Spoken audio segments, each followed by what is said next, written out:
It is said that there are some places in the world that are not found by searching. They are found by slowing down, by listening, by becoming quiet enough that the earth itself can speak. Tonight, we walk together into such a place, in the hush of a desert dawn, when the sky is still deciding between night and day.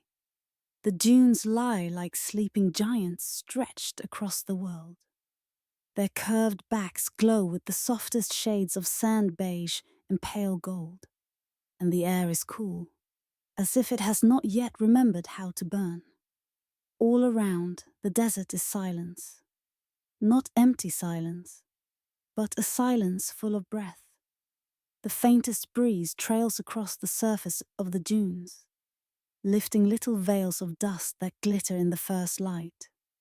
Far off, the horizon blurs into a thin line of dusk sky blue, where the last stars are fading like thoughts that do not wish to be recalled. It begins with a pattern. At first, it is almost nothing. A faint flicker beneath the drifting sand, a suggestion of shape where the dunes curve down toward a shallow basin. The desert wind glides over it, brushing aside just enough grains to catch the eye.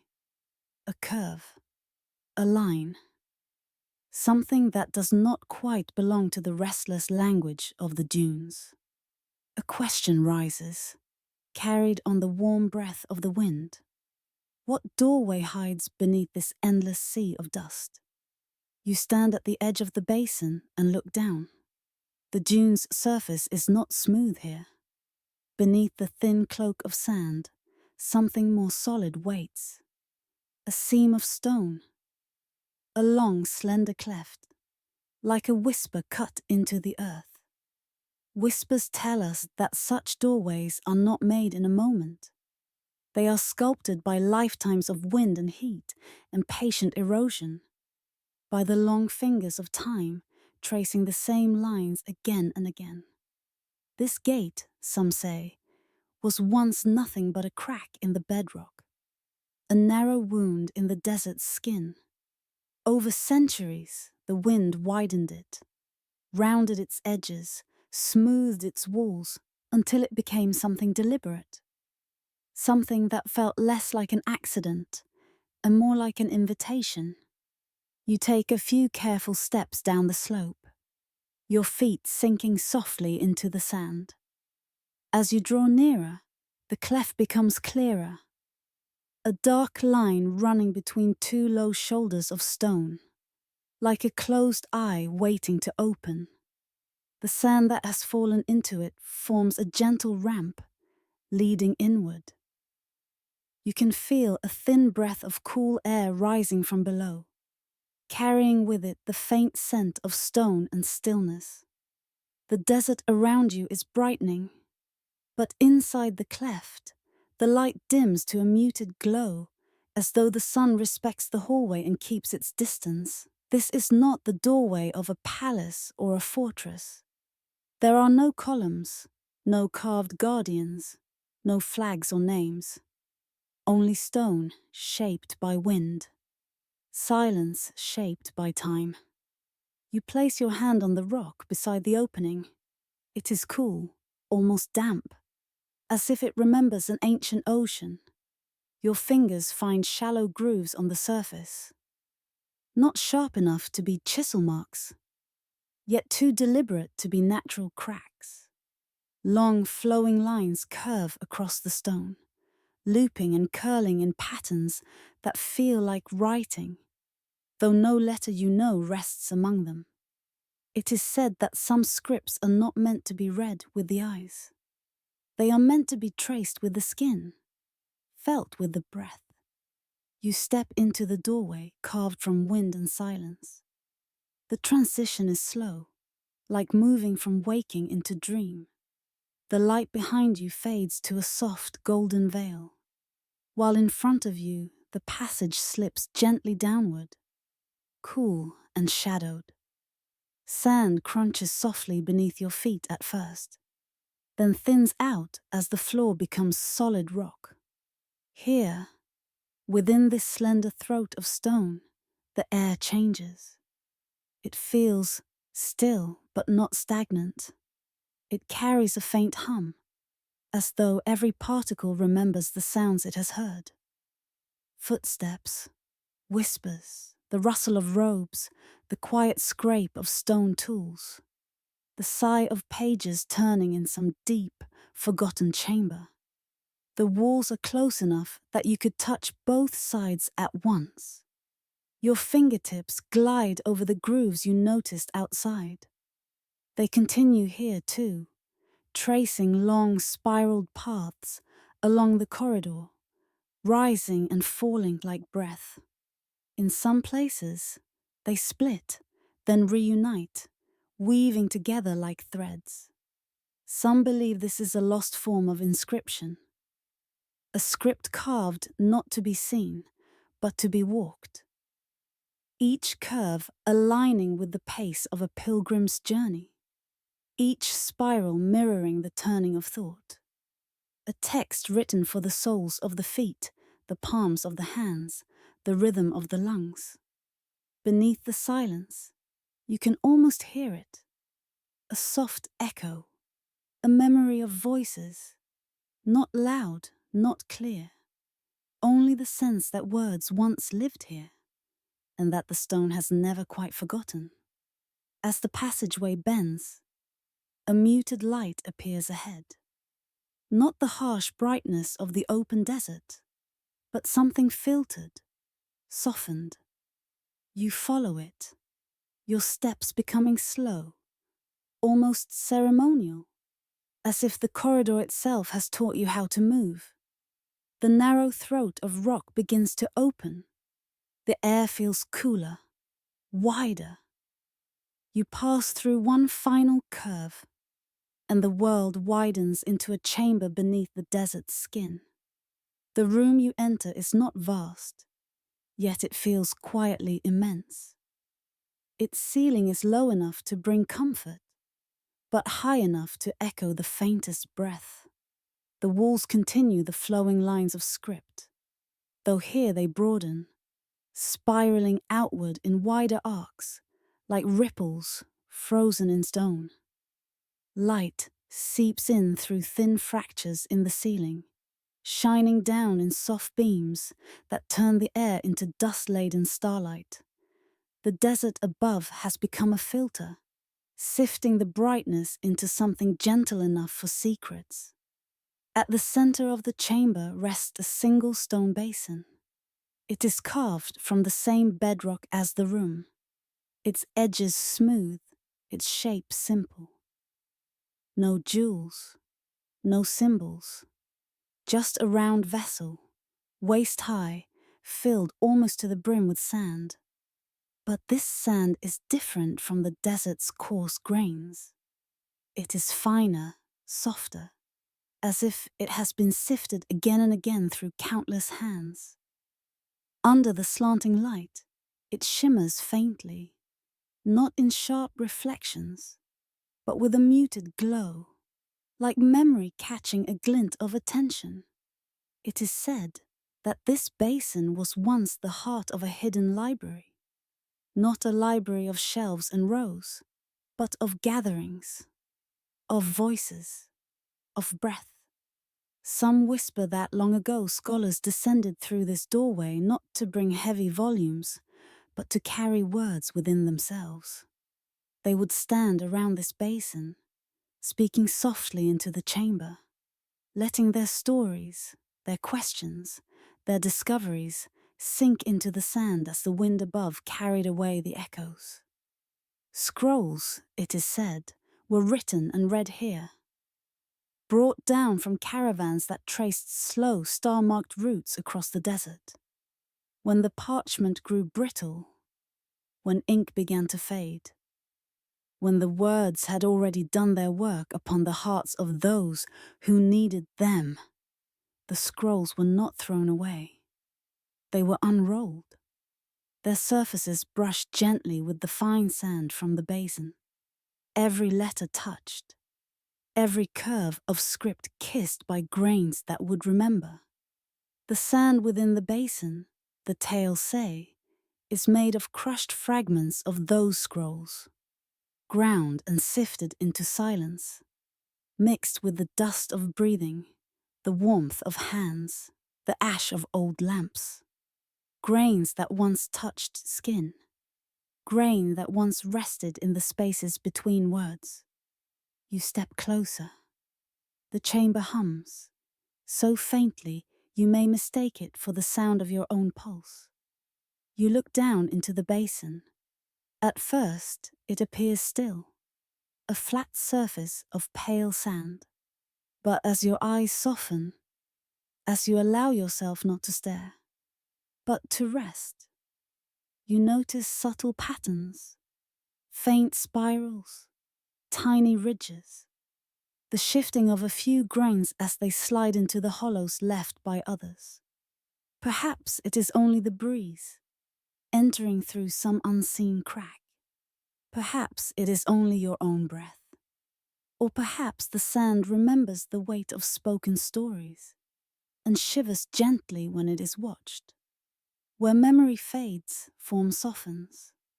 The lines in the sand are not sharp. They do not shape themselves into letters or clear symbols. And yet, there is a sense of meaning, of arrangement, of intention lying beneath randomness. It is here, some believe, that knowledge was tended like a fragile flame, not captured, not enclosed, only offered, again and again, to those who came in quietness. You rest your hand on the rim of the basin. The stone is cool, but beneath your palm you think you feel a faint warmth. The warmth of many hands before yours, of many pauses, many moments of hesitation and release. Around you, the chamber is still. Dust floats through the beams of light, turning slowly. On the walls, the spiraled grooves seem to draw nearer, circling the basin like a subtle carved embrace. The room feels less like a space and more like a held breath, waiting but not demanding. In forgotten corners of the earth, there are places where questions were once asked, not to obtain answers, but to deepen listening. This room feels like such a place. You might be tempted to ask the sand for a message, to search its surface for signs, to imagine that if you look hard enough, you will see words forming, stories rising, a clarity revealing itself. But the longer you linger, the more you sense that this is not how the doorway works. Whispers tell us that the gate beneath the dunes does not open for those who arrive heavy with desire for explanation. It opens for those who arrive light with wonder, for those willing to stand in the presence of what cannot yet be named. You sit upon a low ledge carved into the chamber wall. The stone supports you gently. Your breathing slows, matching the unhurried cadence of the room. There is nothing here to rush toward, nothing to chase, only the steady companionship of silence and the soundless flow of dust through the air. Time in such a place becomes soft. Moments stretch like threads drawn out and smoothed. Memories rise, not sharp but hazy, like distant silhouettes on the horizon of a thought. You may find yourself remembering things you did not know you had forgotten. The sound of dry leaves underfoot. The smell of a book opened for the first time. The weight of a hand resting quietly on yours. Perhaps the chamber is not preserving facts, but feelings. Not chronicles, but the texture of being alive. Some say that if you close your eyes here and place your fingertips lightly into the sand, you will feel a faint echo, like the tiniest vibration in the grains, not enough to be measured, only enough to be sensed. A subtle trembling of the stories moving against one another in their sleep. You do not need to test it. You do not need to prove it. In the dim light, the basin glows softly. The room seems to breathe, The doorway behind you waits without impatience, its throat of stone leading back to the waking world. Eventually, there comes a moment, gentle, almost imperceptible, when you feel called to rise, to step back from the basin, to thank the chamber, if only in silence. You do not leave with a revelation. You do not carry away a secret word, or a hidden formula, or an ancient answer. Instead, you carry something quieter, a sense that beneath the swirling surface of days, beneath the dunes of worry and story and noise, there is a still place where things simply are, where knowledge is less about holding and more about being held. You retrace your steps along the spiraled walls. The grooves under your fingertips feel familiar now, like the curve of handwriting you cannot quite read, but recognize as belonging to someone you once loved, or might one day meet. The light of the desert grows brighter as you ascend. The air warms. The smell of sun-baked sand returns.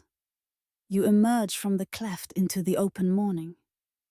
The dunes glow in full light now, their surfaces shifting gently as the wind moves across them. The doorway behind you is once again almost invisible, just another dark line in a land of flowing curves. Already, sand has begun to drift back toward it, erasing the footprints that led you there. Perhaps in an hour it will vanish entirely beneath the moving grains. Perhaps another traveler, on another dawn, will feel a question in the wind and find it again. As you stand there, at the border between the known and the hidden, you understand something without needing to put it into words. This doorway carved from wind and silence was never meant to be conquered, catalogued, or claimed. It was meant to be visited, to be honored, to be passed through by those willing to be changed by quiet instead of by revelation. Some passages, it seems, reveal themselves only when the heart grows still. Some knowledge is content to remain buried, as long as someone remembers how to listen. And as the desert breathes around you, and the day slowly brightens, you carry with you the soft, enduring certainty that not every question needs an answer. Some are doorways, meant not to be solved, but simply to be walked through. The hall where footsteps fade into dust. It is said that in certain corners of the earth, the ground remembers. Long after voices have faded, long after names have slipped from tongues and stone, something in the dust still carries the shape of those who once passed by. Tonight, we walk into such a memory. We open in a sheltered hollow beneath the desert, where the air is cool and the light is thin. The ceiling hangs low and ancient above us, heavy with time, and the floor is draped in a thin, soft layer of sand, the color of old parchment. On that sand, there are footprints, not fresh, not sharp, soft imprints, half preserved, edges blurred, like thoughts on their way to becoming dreams. Each indentation holds the faint ghost of a traveler who once carried knowledge into the earth. Some are deep, as if made by tired feet bearing heavy burdens. Others are light, like the footsteps of those who walked with ease or with reverence. A pair of tracks runs parallel for a while, then diverges. One set circles back, another simply stops, as if the traveler chose to stand still and listen. Beneath the silence, it feels as though the hall is still watching them, still watching you. The space around you is vast and shadowed, a wide chamber that stretches further than the eye can comfortably follow. Pillars rise from the gloom like watchful giants. their surfaces carved and worn, their bases half swallowed by drifting sand. The air is so still that you can hear the softest exhale of your own breath, the faintest shift of grains beneath your feet. This is the hall where footsteps fade into dust. Whispers tell us that long ago, this place was not empty. It was a threshold, the beginning and end of many journeys. In forgotten ages, a quiet civilization tended this hall. They were not known for towering cities or loud conquests. They did not leave great monuments under the open sky, nor carve their heroes into the sides of mountains.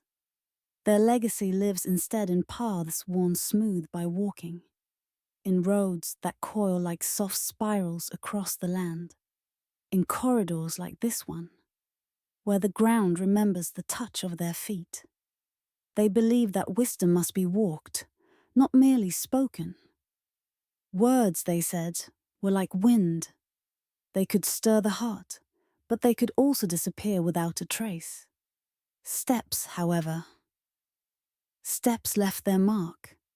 Every journey shaped the soul. Every pilgrimage left its quiet trace upon the world. And so, when their scholars sought answers, they did not sit at desks or gather in tall rooms filled with shelves. They walked, for days, for weeks, across sand and stone beneath stars and sun. The path itself was their teacher. The hall beneath the desert was their place of pause, a sanctuary where the dust could gather the stories they carried. As your eyes adjust to the dim light, shapes on the pillars begin to emerge. Etchings spiral around each one, faint but still visible where the sand has not yet claimed them. Crescent moons, carved in rows, tilt their delicate tips toward the floor as if bowing in greeting. Between them, flowing lines undulate like rivers of air, mimicking the shifting tides of the desert winds. On some pillars, the crescents are arranged in long vertical sequences, waxing and waning, as though marking the rhythm of many nights. On others, the flowing lines loop and curl, resembling the pattern of paths traced over the earth. Journeys is circling outward, then returning back again. Perhaps these carvings were prayers, perhaps they were maps. Perhaps they were only the stone's way of remembering the gentle habits of those who passed through. You begin to follow the footsteps. They lead you deeper into the chamber, winding gently between the pillars. Some are sharper, more distinct. Others have nearly melted back into the sand. Every so often you see where a heel slipped slightly, or where someone paused, toes pressed into the earth, as if standing at the edge of a thought. In one place, the prints cluster near a wall. The stone there holds a larger carving, a crescent moon resting inside a circle, lines radiating outward like rays of silent light. Beneath it, shallow stone bowls sit in a row, half filled with sand. You kneel to look more closely. The bowls are simple. No jewels, no bright paints, only smooth stone and fine settled dust. But the arrangement feels intentional, like seats waiting for stories, like open hands ready to receive. It is said that travelers, upon reaching this hall, would stand before these bowls and brush the sand from their sandals, letting the grains fall softly into the waiting hollows. Sand that had clung to their feet through deserts and valleys. Sand from places far beyond this underground room. Over time, each bowl became a tiny landscape of memory. A mixture of soils from many paths, oceans of dust carrying the faintest trace of villages, oases, forgotten shrines. To them, this was not just cleaning. It was an offering. a way of letting the journey sink into the earth. Beneath the silence, you can almost imagine the soft rasp of sandals, the quiet rustle of cloth, the gentlest tap as grains found their way home.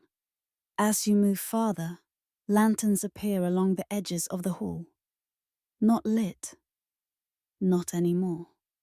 Their glass is cracked, their metal frames rusted to deep shades of faded copper and oxidized bronze. Some hang crooked from hooks on the pillars. Others lie on the floor, tipped on their sides, half drowned in sand. They were once sources of light. Now they are relics of it. Some believe that the lanterns in this hall were never meant to burn brightly. Their flames, they say, were kept low and soft, as though the scholars preferred a world that was only gently revealed. Too much light can be as blinding as darkness. Here everything was meant to be seen in shades, in whispers of the illumination. Perhaps that is why, even in their silence, the lanterns seem to hold a glow. Not of fire, but of memory. The hall around you begins to feel less like a ruin, and more like a breath that has been held for a very long time. Above, hidden within the stone, there is a skylight, a thin opening carved with care at some forgotten time. Its presence is not obvious. It does not pour down a dramatic shaft of brilliance. It offers instead a gentle wash of muted light, slipping quietly into the hall. The light falls in a drifting patch on the floor, illuminating a cluster of footprints in pale relief. Some are long, as if the feet that made them were large and steady. Others are shorter, delicate, perhaps belonging to younger travelers. A few overlap, as though someone once stood within the trace of another's step, sharing a moment of path. In the glow, every indentation looks softer, almost sacred. You stand at the edge of this pale circle of light, feeling as though you have stepped into the very center of a listening. It becomes clear that this hall was a place of transition, not a destination, but a pause. A place between two worlds, between the outer desert of scorching winds and the inner chambers where knowledge waited. Scholars paused here, perhaps to breathe out the dust of the journey, to let their minds slow, to leave behind the noise of travel before entering deeper silence. In a world that measures meaning by what is written and spoken, it is easy to forget the power of a pause. But this hall remembers. Where memory fades, the stone holds pattern. Where voices are gone, footfalls remain for a while. You continue along the path, letting the footprints guide you as they thin and scatter. The pillars stand quieter here. The carvings are more eroded, as though few hands touched them. Lanterns grow rare. The bowls for offerings are absent. On the wall, the crescents become smaller. The flowing lines fade. In some places, the sand on the floor is completely smooth, undisturbed.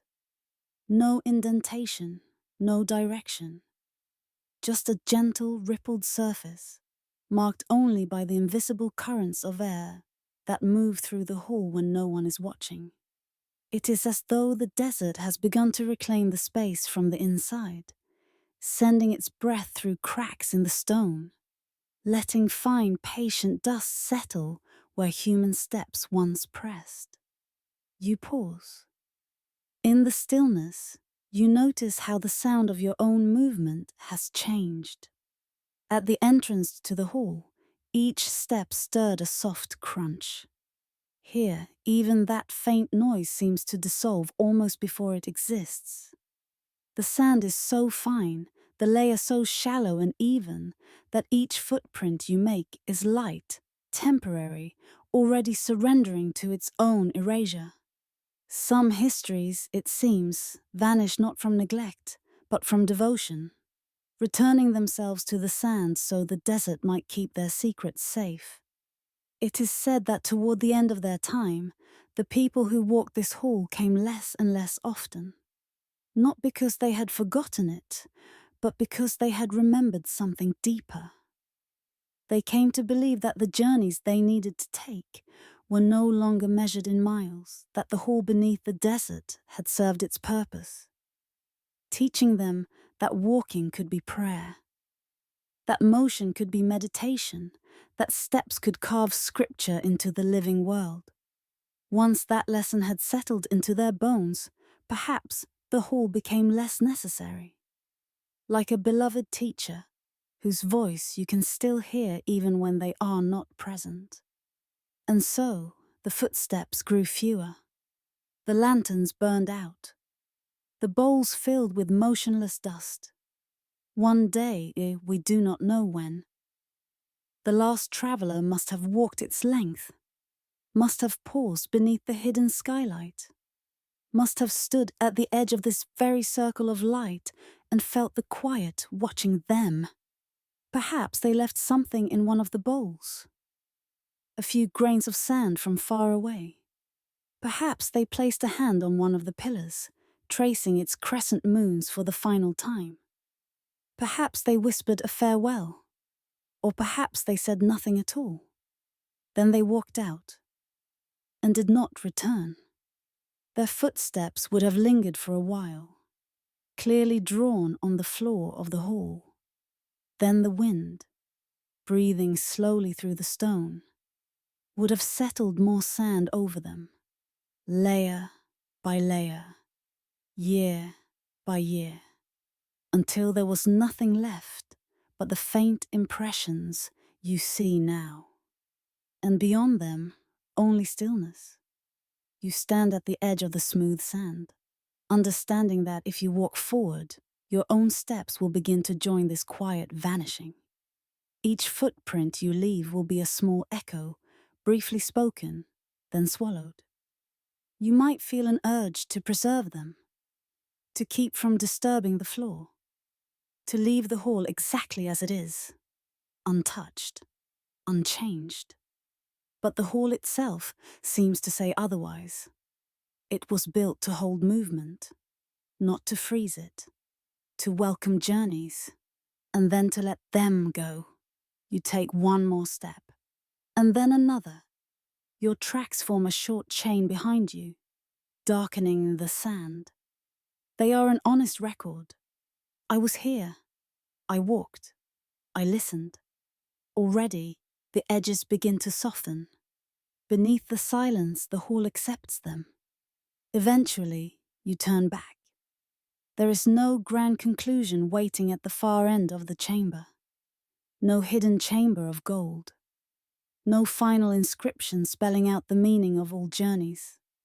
There is only the deepening quiet, the slow, patient breath of stone, the subtle way your own heartbeat seems to have slowed enough to join its rhythm. You walk once more past the scattered lanterns, past the shallow bowls, past the old crescent carvings, noticing how their familiarity has chained you.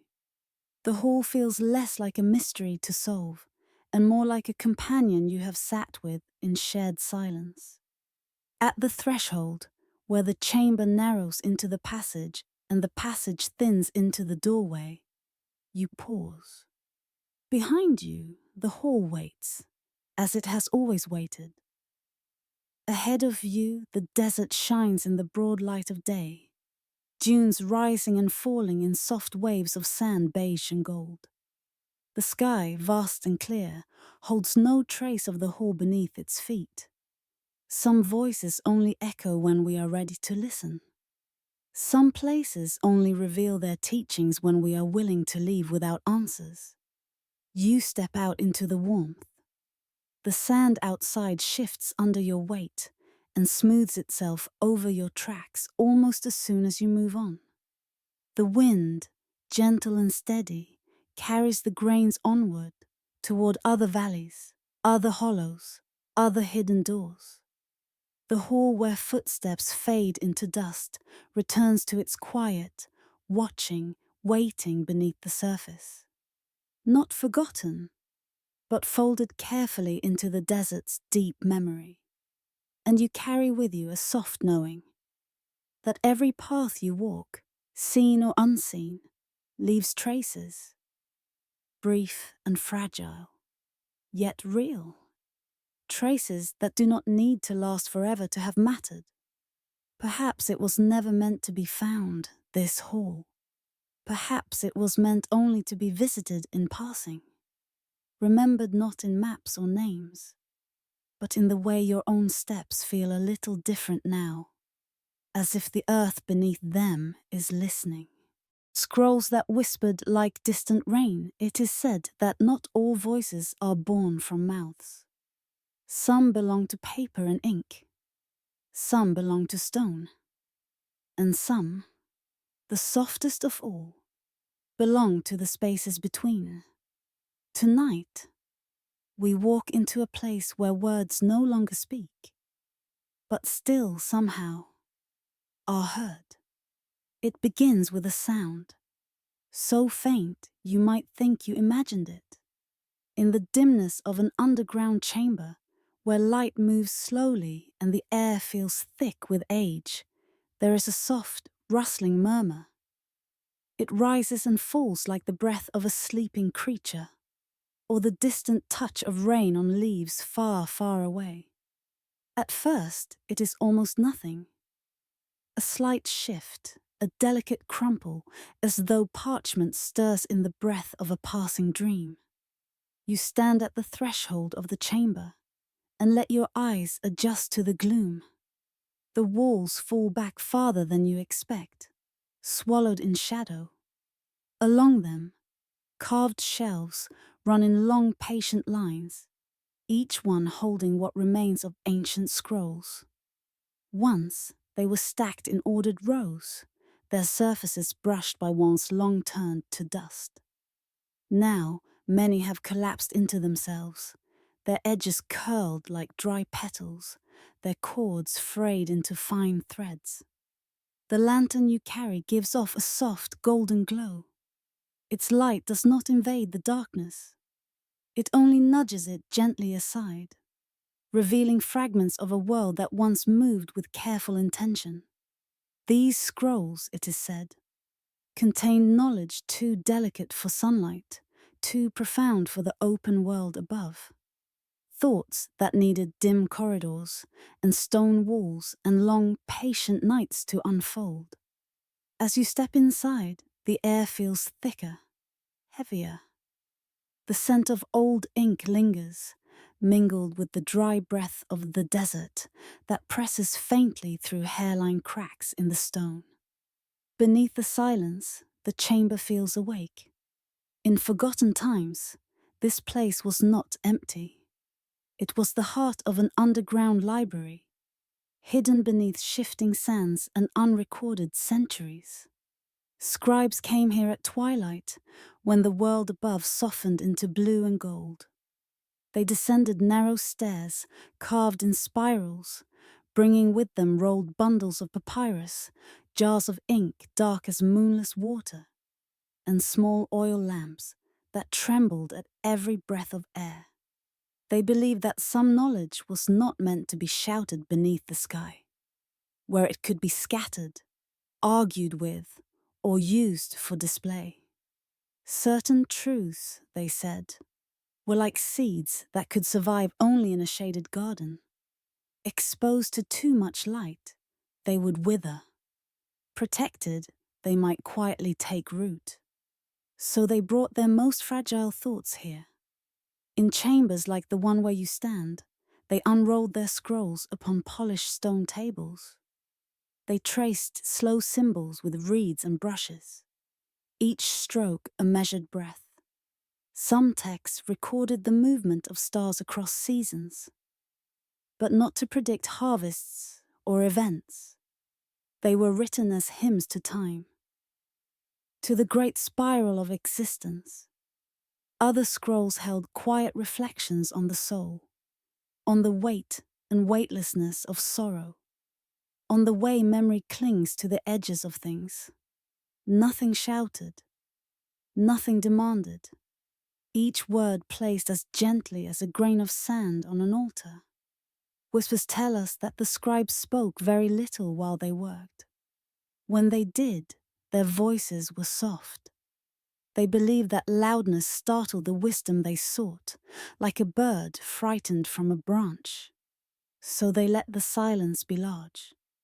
They let it wrap itself around them, like a cloak. And the scrolls listened. Now, centuries later, you move slowly along the nearest shelf, the lantern light flowing beside you. You see scrolls bound with cords woven from desert reeds. The cords are brittle, but still hold their shape, a testament to hands that worked with care. Other scrolls lie open, their ends curled inward, as if they never had the chance to finish what they began. They rest mid-thought, mid-sentence, as though someone once set them aside, fully expecting to return. On one, you glimpse fragments of script curling around the edges, symbols shaped like raindrops. Tiny teardrop shapes descending in elegant columns, each one crowned with a small curved line, like a suggestion of motion. On another, the characters look like falling leaves blown in spirals, drifting across the surface. On a third, a line of symbols resembles droplets rippling outward, as if they were not letters at all, but echoes. They are not letters you recognize, but they do not feel strange. They feel like shapes you might have seen in dreams and forgotten upon waking.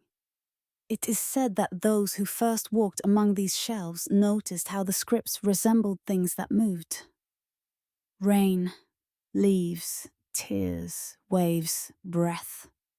As though the scribes believed the truest language was not rigid, but fluid, less carved in stone and more like water finding its way through cracks. The lantern's glow sweeps gently across the room, stirring shadows that cling to the shelves and the vaulted ceiling. Each time the light moves, shadows answer, shivering, shifting, as if something just beyond sight is stepping out of the way. You pause, listening. The rustling murmur returns, faint, tempting, as though the scrolls themselves are rearranging their edges, as though they are settling into a more comfortable silence. Some believe that on certain nights, when the wind above is very still and the moon hangs low over the desert, the scrolls whisper, not loudly, not in any tongue that could be easily written down, but in a soft, almost rain-like hush that fills the chamber and then recedes again, leaving only the listener's heart changed. Myths speak of scribes who claimed that if one sat alone among the scrolls, without ink, without tools, without questions, something remarkable would happen. After a long while, perhaps hours, perhaps only a few slow breaths, a sense of understanding would begin to appear. Not in the mind, where words queue up like soldiers, but somewhere behind the sternum, in the quiet chamber of the chest. A feeling would rise, like recognizing someone you do not remember ever meeting. They said the scrolls revealed their knowledge only to those who listened without asking, those who came not to take, but to receive whatever came. To be changed, but not necessarily informed. The world above, with its bright days and noisy trade and constant motion, had its own kind of knowledge, sharp and immediate. This chamber, beneath the sand, tended a different kind, a slower, older knowing, content to be indecipherable unless approached with humility. You step deeper between the shelves. The space here is narrower, the air cooler. Your lantern's light feels more intimate. like a candle in a small shrine. The shelves on either side of you lean inward slightly, as if the weight of stories has made them bore. On a low stone table, a cluster of scrolls lies unrolled, their ends overlapping like waves washed together on a shore. A thin veil of dust has settled across them, softening the edges of each line of script. When you bring the lantern closer, tiny specks of dust rise and twirl in the eggy air, swirling in the light like galaxies. One scroll bears drawings alongside its text. Small crescent moons arranged in clusters, surrounding a spiral that winds inward, then back out again. Another shows a simple outline of a hand, palm upward, with lines radiating from it like rays. A third depicts only a series of dots, scattered across the parchment in patterns that might be constellations, or perhaps grains of sand in a desert wind. You cannot read their language, but you can feel their intention. Beneath the silence, the scrolls seem less like objects and more like preserved breaths. Each one the exhale of someone who needed to say, "This is how the world feels to me," and trusted the future or the dust to carry it. As you move, the chamber itself seems to breathe in time with your steps. The light from your lantern glides over cracked stone and into alcoves, revealing fleeting glimpses of things left behind. A broken reed pen, its tip worn down. A shallow bowl stained dark by ink. A small folded scrap of parchment with only a single symbol upon it. A tiny spiral, like the inside of a shell. Above, the roof arches gently, held up by carved stone ribs. In some places, hairline fractures zigzag across the ceiling, letting the faintest threads of desert air slip through. Through one narrow slit, a shard of moonlight has found its way in. It hangs high above, a slim blade of pale dusk sky blue, barely touching the floor but enough to mark its presence. The lantern's glow and the moon's cold light meet and mingle, forming a fragile, luminous veil that drapes itself over a cluster of scrolls. Their shadows lengthen and shorten as the flame shifts. In those shadows, just for a moment, you think you see something. Not a clear image, not a figure, only the impression of movement, as though somewhere in the room the shape of an idea is pacing slowly back and forth. You listen, and in that listening the rustling sound returns once more, gentle, unhurried, like distant rain approaching across dry ground. In forgotten corners of the earth, there is a belief that certain places do not store information. They store listening. This chamber feels like such a place. Perhaps the scrolls were never meant to be read line by line, like orders or instructions. Perhaps they were meant to be companions for those who spent the night awake with questions.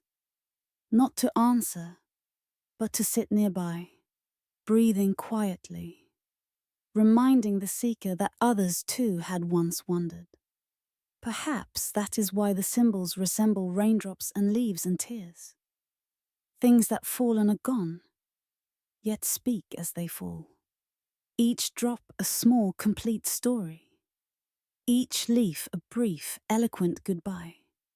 Each tear an admission that there is more in the heart than the mouth can hold.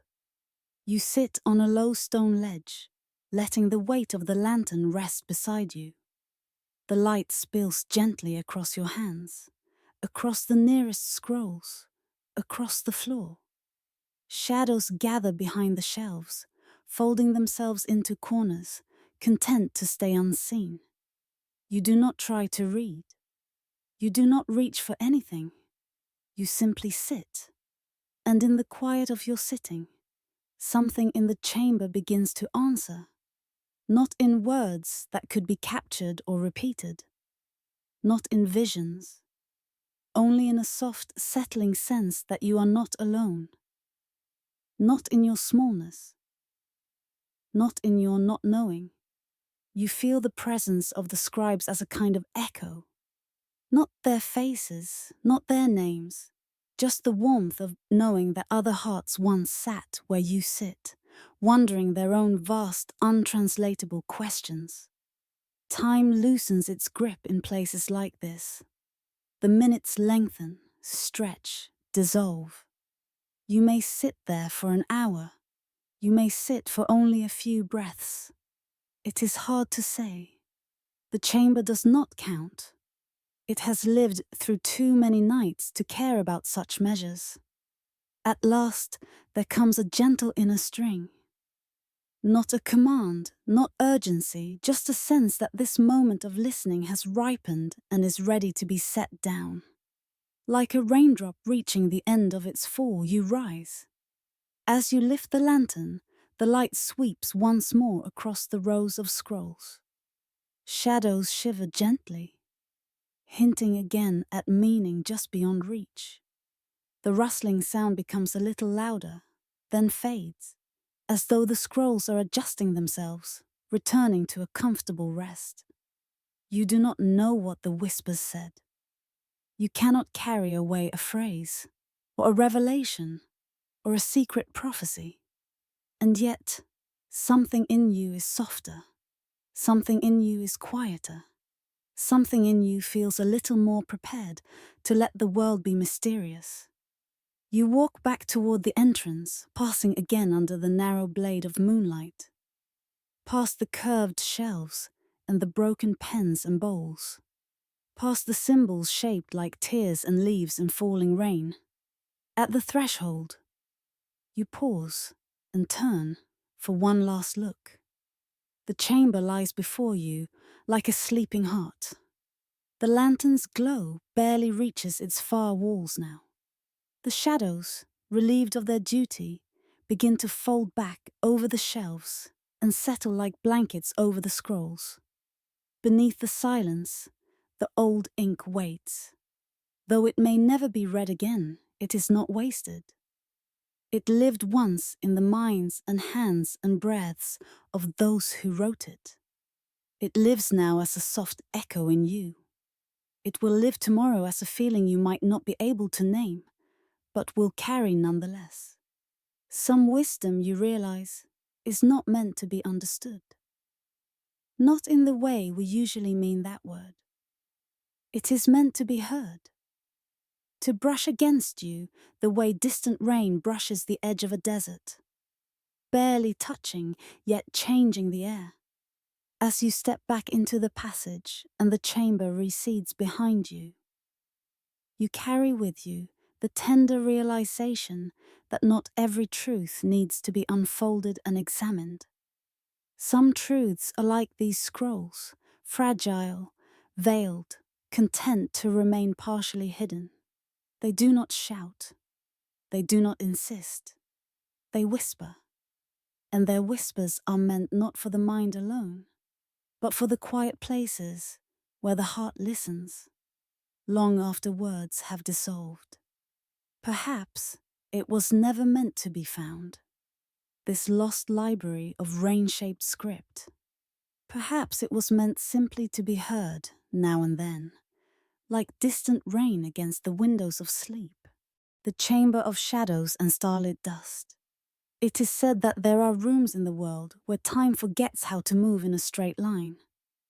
Rooms where the past does not sit behind us and the future does not wait ahead, but everything simply settles, like dust in a shaft of light. Tonight, we are going to step into such a room. The journey begins, not with a door, but with a crack. High above, in a ceiling of ancient stone, a narrow fissure opens like a careful wound. Through it, a single beam of light descends, thin and unwavering, carrying starlight across 13 centuries of silence. The beam falls upon a mound of dust in the center of the chamber. Not ordinary dust, not the careless powder of forgotten years, but something finer. It shimmers like crushed moonstone, like powdered frost on metal, like the faint glimmer left behind when a dream is almost gone. Around it, the room is dim, not dark, not threatening, but wrapped in a soft, veiled twilight, as though the stone has learned to hold the night gently between its ribs. You stand at the edge of the chamber, watching how the light leans in from the crack above, as if it has been traveling all this way for this one quiet meeting with the dust. The air is cool and still. Somewhere, far above and out of sight, the desert night is turning, the constellations shifting in their slow secret dance. Here, beneath the earth, or beneath the stone, it is hard to tell which. The stars arrive in pieces, gathered in this one slender beam. Beneath the silence you sense a presence, not of a person, but of attention. This is the chamber of shadows and starlit dust. As you step inside, the room seems to stretch outward in a way that defies its modest size. The walls recede just beyond the reach of your lantern, and even beyond the beam of starlight, as if distance itself has softened. Your gaze drifts to the walls, and only then do you see the sketches. Charcoal. Simple, faint, almost shy. They cover the stone from waist height to as far up as anyone's arm could reach. Stars, first of all. Scattered dots connected by thin lines, forming shapes both familiar and strange. Some resemble constellations you might know. A curve, like a hunter's bow. A cluster like a small tilted crown. Others appear foreign, like figures from a sky that no longer exists. Between the stars spirals unfurl, some tight as shells, others wide as galaxies. They curl around invisible centers and then trail off, disappearing into smudges. There are pathways too, delicate lines crisscrossing the walls, weaving patterns that refuse to stay still in your mind. Each time you try to focus on them, to remember their exact shapes, they seem to slip. Edges blur, lines dissolve. It is as though the drawings were never meant to be seized by the sharpness of the eye, but only brushed lightly by attention, like a finger drawn through sand. Whispers tell us that these sketches were made by wanderers who entered this chamber seeking the wisdom of the constellations. They came not with tools of measurement, not with brass instruments and precise angles, but with bare hands and pieces of blackened wood. Their eyes full of sky and question. They did not map the heavens to control them. They mapped them to remember how they felt. Soft shadows drift across the ground, moving with a rhythm too slow to be noticed at first. You stand still, and over time, you see it. The way darkness gathers near one wall, then loosens, then stretches outward like a long exhale. Somewhere, the light above shifts by an imperceptible degree, and the beam of starlight changes its angle, sending new shapes sliding gently across the floor. The shadows rise and fall like breath. It is said that those who first built this chamber believed the sky itself was alive, not a fixed canopy of distant fires, but a breathing presence. They saw in the stars the shimmer of thoughts too vast to fit into human words.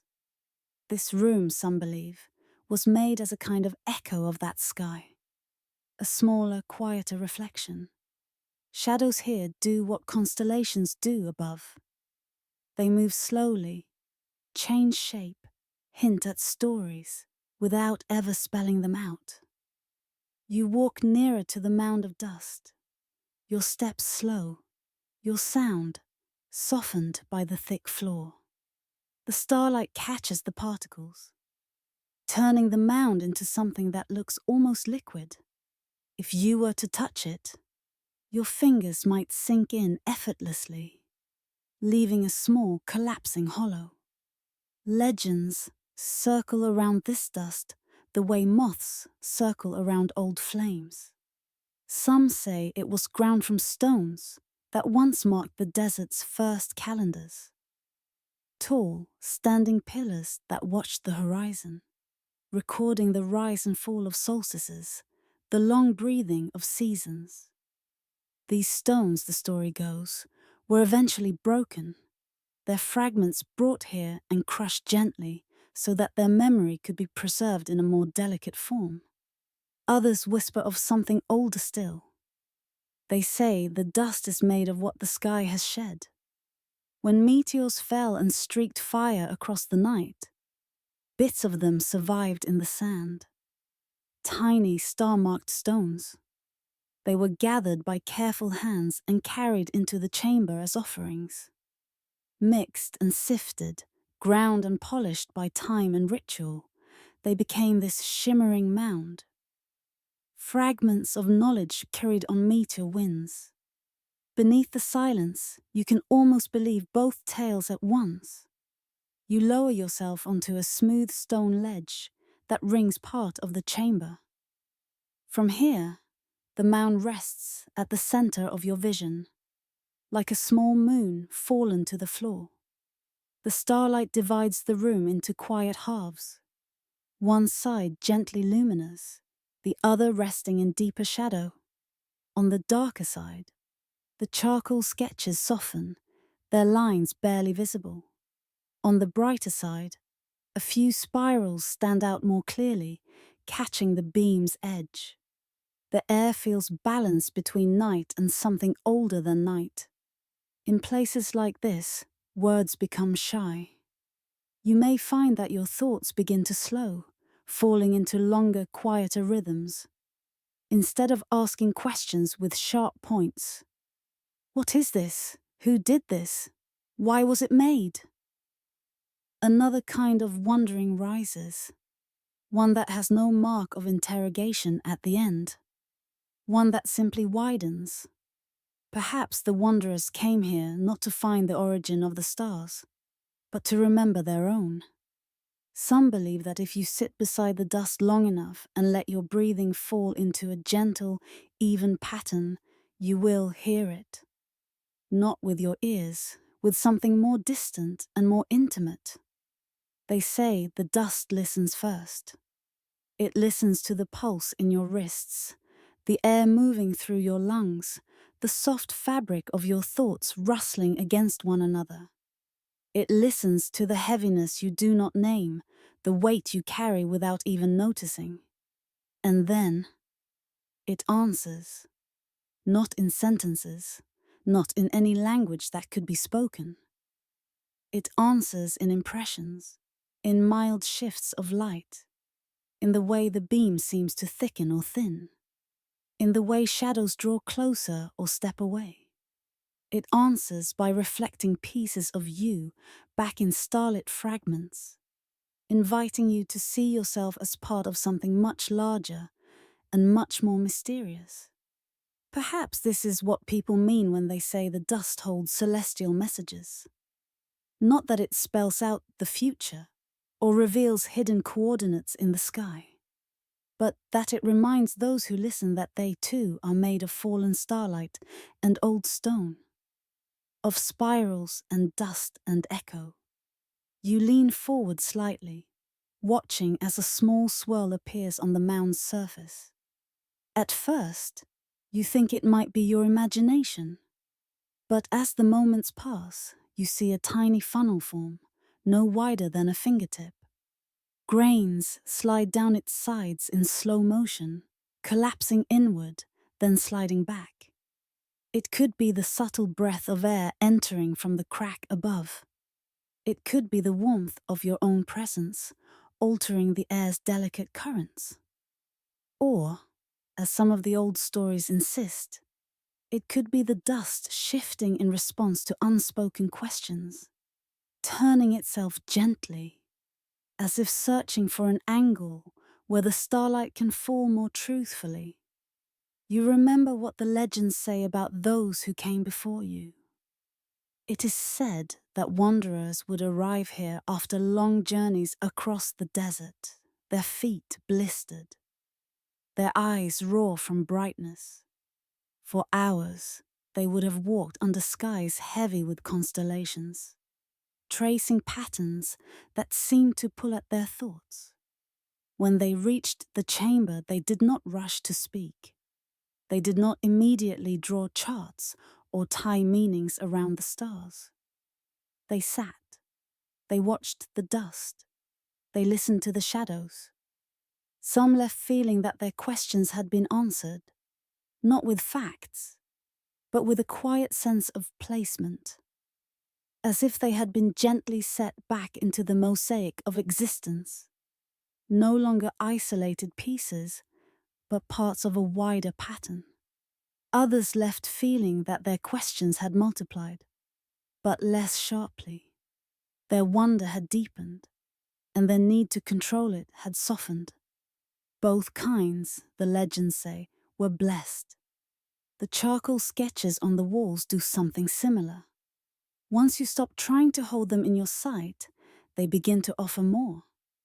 You notice how the stars are not arranged in rigid constellations, but in looser gatherings. Some spirals contain no stars at all, only empty space, as if to honor the gaps as much as the lights. Invisible pathways weave between the dots, crossing and uncrossing, suggesting journeys that never happened or happened long ago and left no record but this. Where memory fades, the stone remembers that fading. You might sense, sitting there, that this chamber is not a museum of certainty, but a sanctuary of unanswered questions, a temple for the art of not knowing graciously. Time thins. You no longer feel the urge to check where you came from or wonder how far you have to go. The future and the past become irrelevant concepts when you are sitting beside a small hill of powdered stars, listening to shadows breathe. The starlight above has shifted, ever so slightly. The beam is a fraction narrower or broader, its angle altered by the slow turning of the world. The dust responds, its shimmer changing, certain grains catching the light that did not catch it before. You consider how often in your life you have thought of starlight as clarity, as something that reveals what is hidden. Here, though, it behaves differently. It hides as much as it reveals. It turns edges soft. It makes charcoal lines elusive. It transforms solid dust into something uncertain. Perhaps light has never been only about illumination. Perhaps it has always been a veil as well, a way of gently obscuring the unbearable vastness of what lies beyond our understanding, giving us only small shimmering pieces at a time. At last, there comes a moment where your body shifts. Not because anything is demanded of you, but because some inner tide has turned. The sitting feels complete. The listening feels full. You rise slowly. Your shadow stretches across the floor, crossing the mound of dust, then slipping off it, elongated by the starlight. For a brief instant, your form joins the play of shapes in the room. The spirals, the stars, the gentle arcs.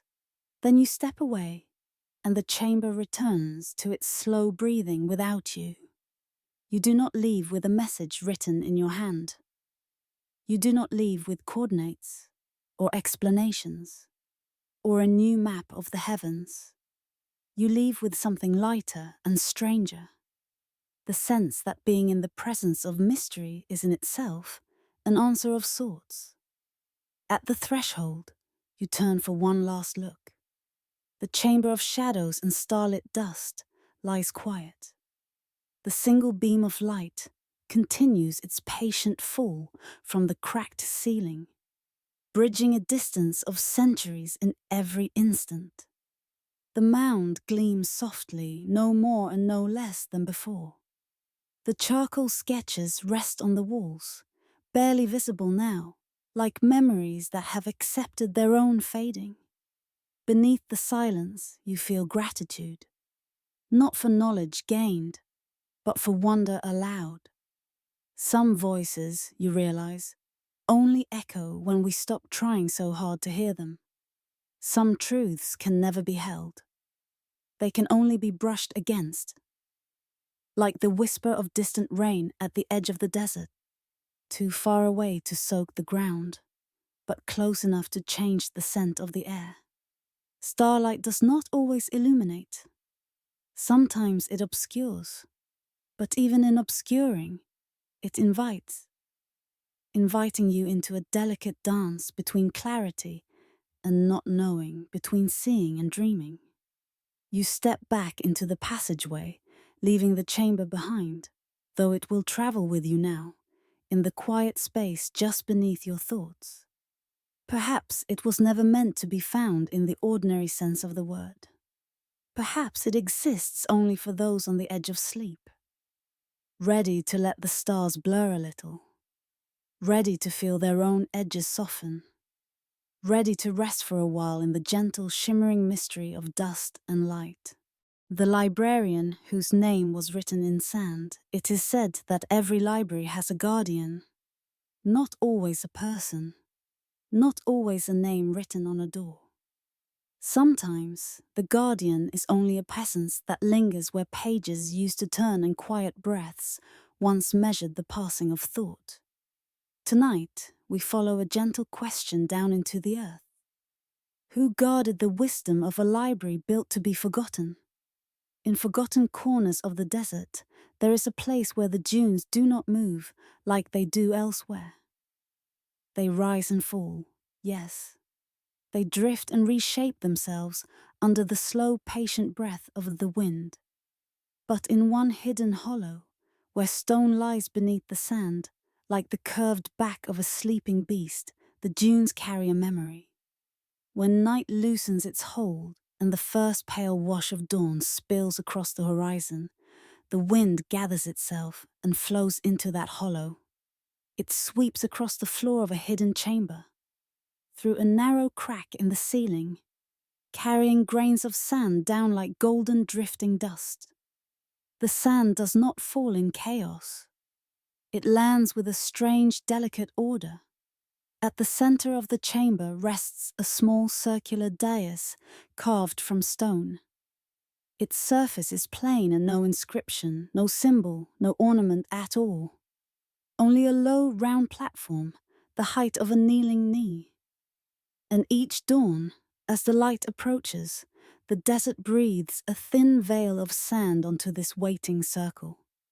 Grain by grain, the spiral begins.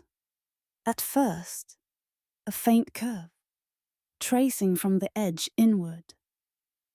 Then another, overlapping. The wind swirls inside the hidden room, guiding each grain to a place where it seems somehow intended to rest.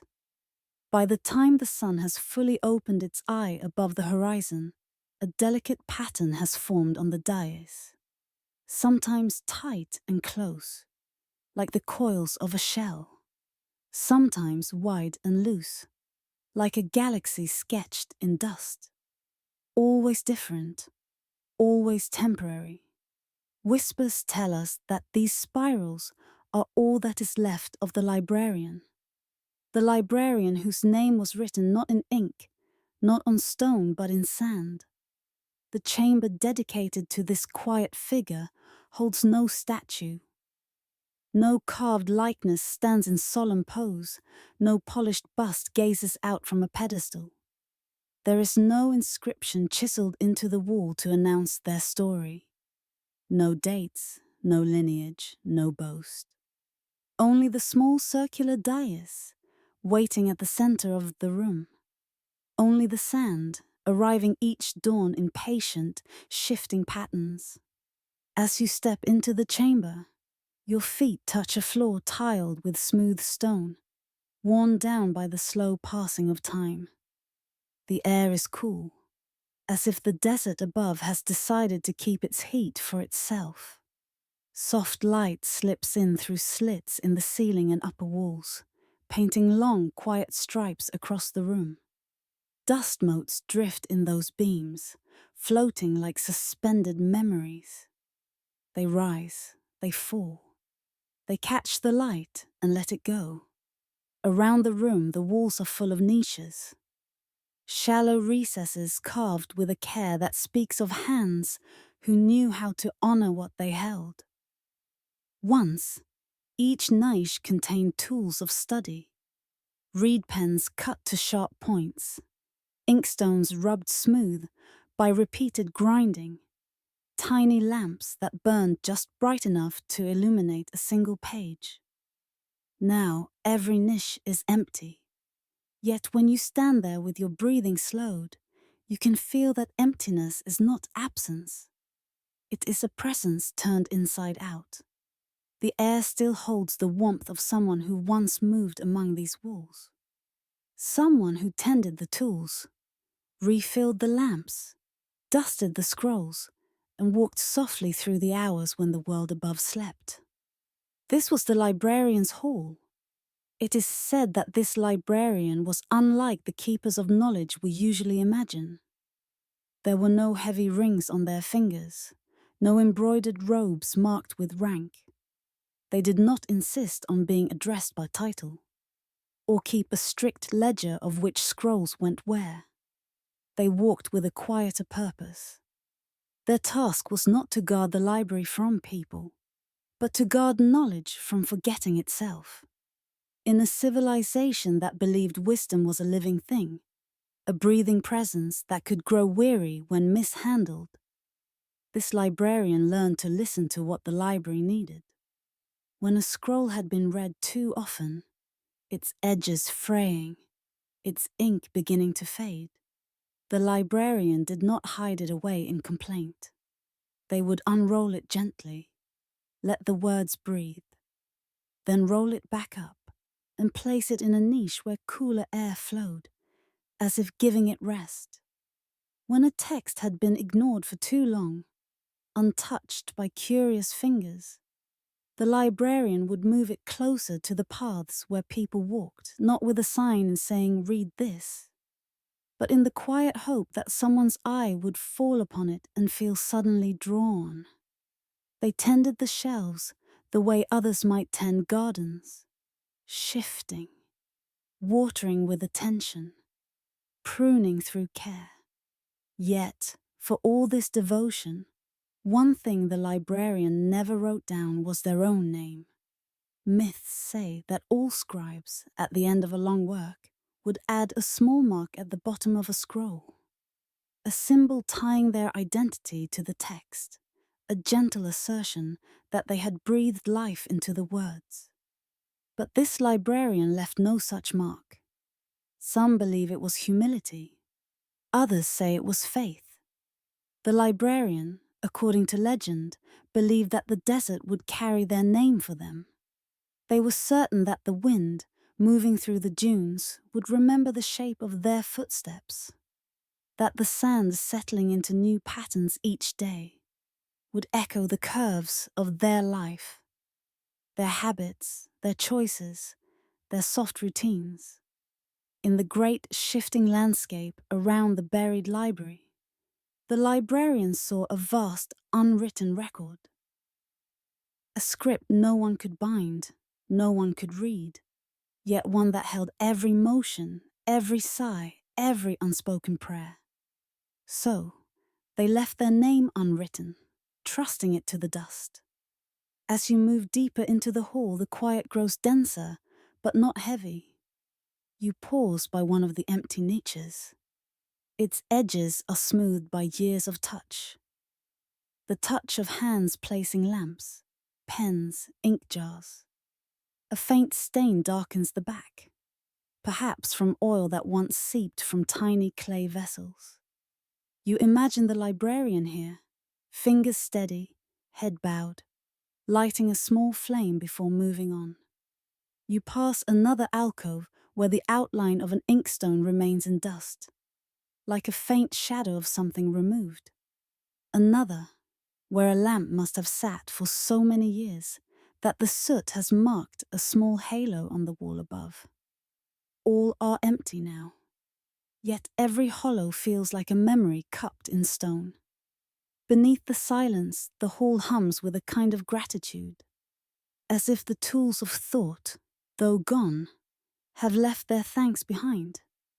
You come at last to the heart of the chamber, to the circular dais. Today, as on every day in the stories, sand has gathered. It lies in spirals, gently layered, each loop snug against the one before it. The lines are not perfect. They wobble. They break and resume. In places, the spiral opens into a small wave, as if the wind got distracted. In others, it doubles back on itself, as though remembering a turn it forgot to make. There is no ink here. No carved sign announcing this is the librarian. But the pattern feels like handwriting in a language not meant to be read, only felt. Some nights, wanderers say, if you sit in this chamber and watch the dais under moonlight, you will see something more. They tell of evenings when the desert above was quiet, when the air grew cool and the moon rose, marked with pale scars and stories of its own. On those nights, light would slip through the same cracks that admit the dawn, pooling softly around the dais. Under that light, the spirals of sand appeared to change. Grains caught the silver glow in such a way that lines emerged. Not clearly, not in the crisp detail of chisel or ink, but in shimmering hints. The curves of the spiral would briefly resemble ancient letters, or the outline of a hand, or the wave of a walking staff. Some saw shapes that looked like a name, written in a script older than any they knew. Others saw nothing they could describe, but felt that they were, for a moment, in the presence of someone being remembered by the very desert that had outlasted them. Perhaps it was only the coincidence of light and shadow. Perhaps the mind, hungry for pattern, created what it desired to see. Or perhaps the librarian's trust was not misplaced, and the dunes had indeed taken up the task of carrying their story. You stand at the edge of the dais, watching how the light now, softer, warmer, strokes the surface of the sand. Dust motes drift through the beams like tiny wandering stars, appearing and disappearing with each subtle movement of air. The room feels inhabited, though there is no one here. A warmth lingers that cannot be fully explained by the temperature of the air. You might think of all the seekers who came here before you.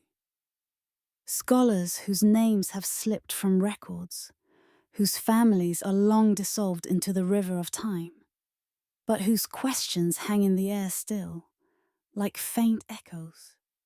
They came to this library not to own knowledge, but to be shaped by it. And at the center of it all was the librarian, moving through their days in a rhythm likely unnoticed, clearing tables, adjusting scrolls, tending lamps, listening to the quiet needs of the place. They must have felt, at times, the tug of wanting to be remembered, to leave something solid behind. And yet, they chose to rest their identity in the most fragile of mediums, in sand, in patterns that the smallest wind could erase, in spirals that would last only until the next breath of the earth redrew them. It is a kind of courage to allow oneself to be that temporary.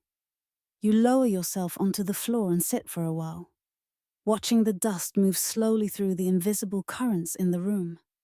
Each mote seems to take its time. No hurry, no rush. Tiny flecks of earth that have likely traveled farther than you ever will. From mountains, from riverbeds, from ancient seas, now passing through a chamber beneath a forgotten library. Beneath the silence, you notice something gentle unfold inside you. Thoughts about your own name begin to soften.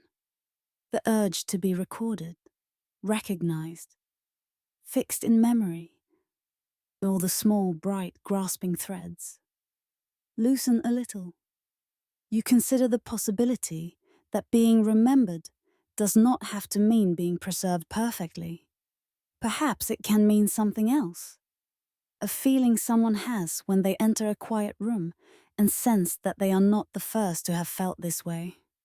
A small kindness that lingers in the habits of a place. The way dust swirls differently because you walked through it once. Identity, the chamber seems to suggest, can be a gentle echo. Not a monument, not a statue, just a fleeting imprint, left not in stone, but in the shifting sands of time. Eventually, the light begins to change. The warm glow, slipping through the upper slits, grows brighter, then softer, then cooler, as if the day above is continuing its journey without consulting the library below.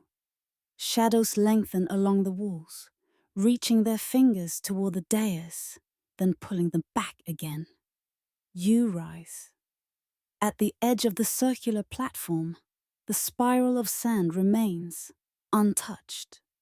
You are tempted to draw your finger through it, to leave some trace of yourself there, to join your own motion with the lines the desert has made. But something holds you back. A sense of respect, maybe, or the awareness that your presence has already left a mark. In the air you have moved. In the dust you have disturbed. In the quiet you have shared. You step away. The niches watch you go with their hollow, peaceful faces. The dust motes float on, unbothered, unconcerned. The hall keeps breathing its slow, timeless breath. At the threshold, where corridor meets chamber, you pause and look back one last time. There is no figure standing in the room, no robed keeper holding a lamp. And yet, the librarian is everywhere. In the empty niches that still hold the shapes of what once rested there. In the smoothness of the floor stones worn by long-past footsteps. In the daily spiral of sand drawn by wind and memory. They are present as an echo is present. Not as the voice itself, but as its tender aftersound. Perhaps it was never meant that we know their name. Perhaps it was enough that they walked quietly, that they cared for the resting places of words, that they trusted the desert to remember them in its own quiet way. As you turn and follow the passage upward, toward the world of sun and noise and names written in ink, you carry with you a soft knowing that not every life needs a monument, that some souls are content to be written in sand, trusting that whoever needs to feel them will find their trace in the spirals of dust, in the warmth of a forgotten room, in the hush that settles when we finally stop trying to prove that we were here. Some voices only echo when we are ready to listen, and some identities, like the librarian's, are not lost at all.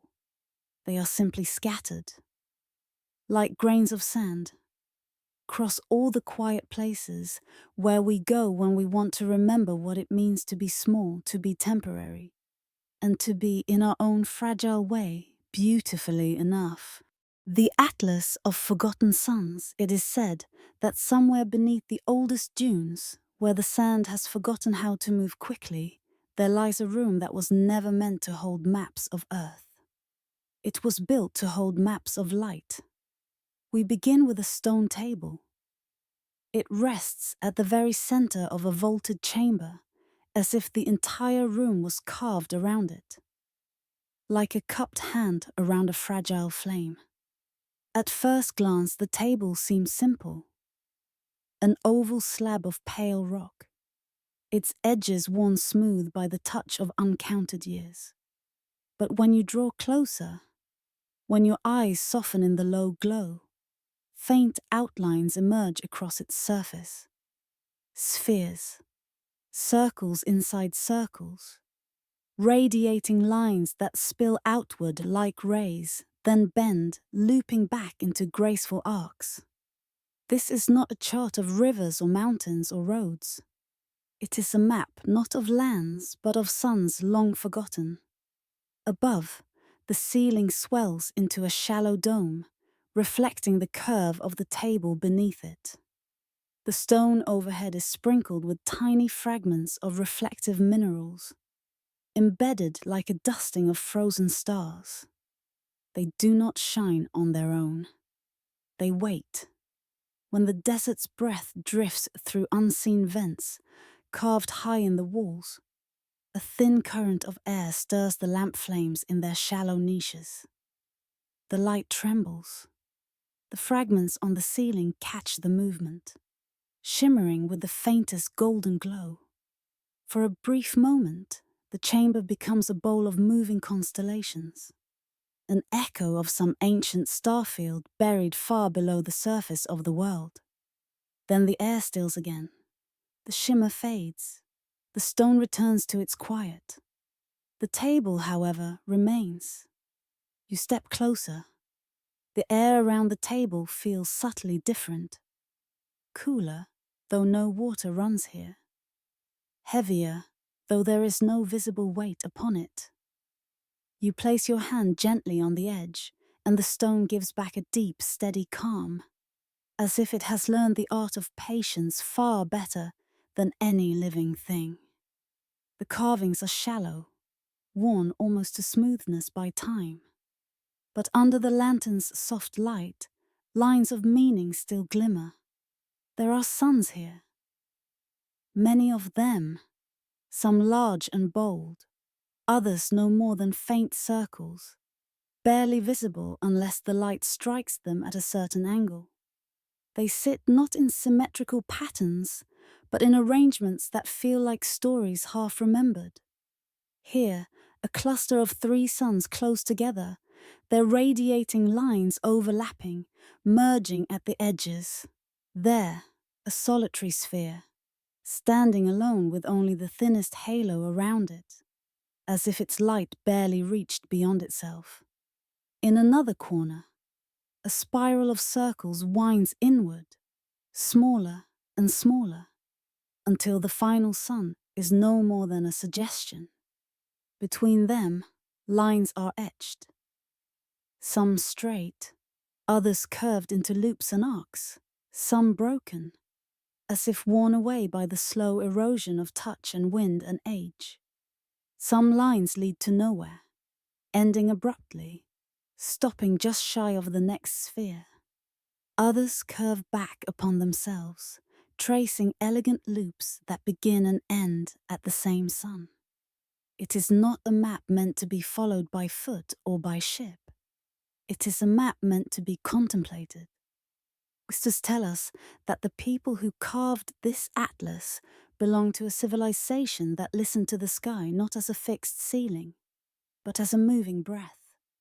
They watched the sun's path across the day, of course, noted its rising in the east, its slow climb, its blazing zenith, and its descent. They watched the stars too, tracing their turning, their seasonal comings and goings. But they did not reduce these observations to numbers alone. They felt patterns in them. They felt that the universe breathed with the same rhythm as the desert winds, that the rise and fall of light, the appearing and vanishing of stars, were not only phenomena to be measured, but conversations to be overheard. And so, instead of building towers to measure precise angles, or marking strict grids upon parchment, they carved this table, the Atlas of Forgotten Suns. They believed that beyond the single sun that warmed their world, there were other lights, other centers, other hearts of warmth and force, too far to see, too strange to fully understand, but present all the same. The Atlas, then, is less an instrument and more a prayer, a stone hymn to the idea that reality is larger than the circle of their own horizon. You trace a fingertip along one of the radiating lines, feeling its shallow groove beneath the pad of your finger. The line runs outward from a medium-sized sun and curves gently, like a branch reaching toward another cluster of circles. Perhaps the line marks influence or memory. Perhaps it records the arc of a story told long ago, of a world that drifted too close to another, or too far away. Some scholars, the legends say, once studied this atlas in secrecy. They would gather here after sunset, slipping through narrow corridors with small, carefully shielded lamps.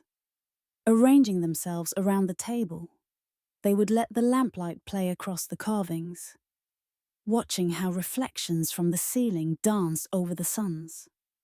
These scholars claimed the map held knowledge of cycles beyond mortal comprehension. Cycles of birth and extinguishing, of expansion and collapse, of warmth gathered and warmth spent. An astronomy of myth and spirit, rather than measurement. They did not pretend to know where each sun sat in physical space. Instead, they read the atlas as a reflection of relationships. This sun closely encircled by others, a symbol of shared destiny. That one alone, with few lines, a symbol of isolation, clusters in loops, realms bound to repeat themselves, lines that end abruptly, stories cut short. They spoke in quiet tones, never raising their voices inside the chamber, believing that the silence here was an essential part of the map itself. The desert's breath moves once more through the hidden vents. You feel a faint kiss of air on your cheek, and the lamps along the walls flicker. The shimmering returns to the ceiling. For a brief, suspended moment, the room is full of moving light. As the reflections dance, the carved suns seem to come alive. The large circles appear fuller. The smaller ones blink in and out of visibility, like tiny, shy stars. Some lines, almost invisible a second ago, catch the light and gleam for a heartbeat before vanishing again. The atlas reveals details only to fade them again. It is like watching a tide. Meaning flows toward you, then slips back, leaving hints and outlines on the shore of your awareness. You might be tempted to try and fix one image clearly in your mind, to pin down where each sun sits, which line bends to meet which circle. But the more you try to hold it, the more it blurs. The map does not reward grasping. It responds to watching. In forgotten records, there are traces of another belief held by the people of this place. They thought that suns, like people, could be forgotten. Not that their light truly vanished. Stars burn on whether or not we know their names, but that the stories attached to them could slip away. A star that once guided caravans might be replaced in lore by a new one. A constellation once woven into myths might be broken apart, its pattern lost, its meaning diluted. To them, a sun that no longer lived in the story of a people was a forgotten sun. The atlas, they said, was made to honor those forgotten lights, the ones that no longer appeared in their night tales, but whose warmth might still linger in the bones of the universe. Some circles, the ones with almost no lines, may represent suns that had fallen out of all narratives. Others, ornate and meticulously carved, might mark stars that once ruled entire eras of thought, then passed quietly into obscurity. By carving them into stone, the mapmakers preserved a memory that the sky itself no longer made obvious. Where memory fades, stone sometimes remembers on our behalf. You notice near the edge of the table a small, almost hidden circle. Its outline is faint, as though the carver's hand trembled or the tool grew dull. Only 2 lines touch it. They come from different directions, intersecting at the circle and then diverging again. There is something humble in its placement. Not a grand star, not a central sun, just a quiet point where paths cross. You cannot know what it meant to those who carved it. Perhaps they thought of it as a modest light that connected 2 great cycles. Perhaps it was a placeholder for a story unfinished. Or perhaps it was a gesture towards something else. The idea that even the smallest sun, the faintest of all possible centers, still radiates in its own way. Whispers tell us that those who studied this atlas over many seasons began to see themselves in it. Some days they felt like the grand circles at the map's heart, everything in their lives seemingly revolving around a central purpose. Other days they felt like the forgotten suns at the far edges, hardly connected, barely lit. The atlas did not comfort them with neat answers. It simply held their feelings alongside its carved patterns, inviting them to accept that both states belonged in the same universe. You walk slowly around the table, taking in the map from different angles. With each step, the light on the carvings changes. Certain lines flare into view, then vanish. New patterns appear. From one side, the atlas looks like a scattering of isolated moments. From another, it appears interconnected, webbed with radiant paths. This is, perhaps, its quiet teaching, that what we see depends on where we stand, that no single vantage point can reveal the whole design. Beneath the silence, you feel the truth of it in your own life. How some years felt disconnected, wandering. And now, looking back from a distance, you can trace threads uniting them. The Atlas of Forgotten Suns offers no legend, no compass, no "you are here" mark. Yet, it shows that many centers can exist at once. Many loops can overlap. Many journeys can lead back to places we did not know we were circling all along. The chamber itself participates in this lesson.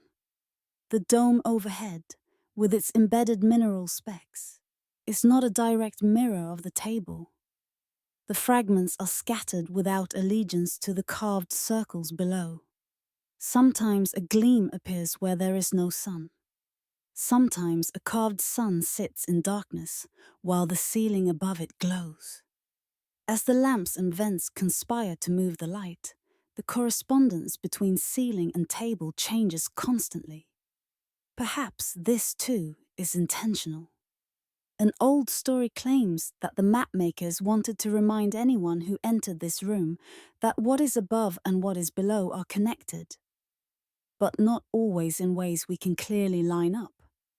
There is reflection, yes, but there is also surprise. The cosmos, the stone seems to say, is not a perfect pattern locked in place. It is layered, shifting, and more alive than any single chart can suggest. Eventually, the lamps begin to burn lower. Their wicks have eaten much of their oil. Their flames lean inward, as if growing tired. The golden glow on the ceiling dims to a faint amber whisper. In the softer light, the carved suns on the table retreat into subtlety. Their lines grow less distinct. The shallow grooves seem to fill with shadow instead of light. The map does not vanish, but it becomes quieter, more reserved, as though drawing its stories back into itself. You stand at the edge of the atlas, aware that the chamber is returning to its natural state, a place of long, deep waiting. No revelation has burst forth. No hidden mechanism has clicked into place to show a secret. You have not discovered your destiny etched in stone. Instead, you carry something different, something gentler, a quiet awe. It is said that even time cannot fully reveal every mystery the cosmos holds. Some cycles are too wide for a single lifetime to see. Some patterns play out over spans so vast that even civilizations rise and fall without noticing them. The Atlas of Forgotten Suns hints at that immensity, but does not pretend to capture it. Its circles and lines are like small, careful gestures toward something that cannot be drawn. Like a hand raised toward the sky, not to grasp, but simply to say, I see that you are there. I know that you are more than I can hold. As you turn away, the chamber exhaling softly behind you, the table remains where it has always been. At the heart of a room beneath the sands, etched forever with songs that may never be named again. Perhaps it was never meant to be found by many. Perhaps it waits only for those who, on the edge of sleep, are willing to let go of neat diagrams and settle instead into the mystery of patterns they cannot fully see. You step back through the archway. The desert's breath greets you, carrying with it the scent of dust and distant stars. Somewhere above, beyond dunes and sky, and the thin veil of atmosphere, real suns burn, seen and unseen, remembered and forgotten. You may never know their stories, but for a little while you have stood in a room that believed they had them. And now, as your own thoughts begin to drift into softer orbits, you are part of that atlas too. A small, warm circle moving quietly in the vast uncharted map of night. The lanterns that refuse to go out, it is said that in places where knowledge was once tended like a garden, the light never quite agrees to leave. Not entirely. Not all at once. Sometimes it lingers.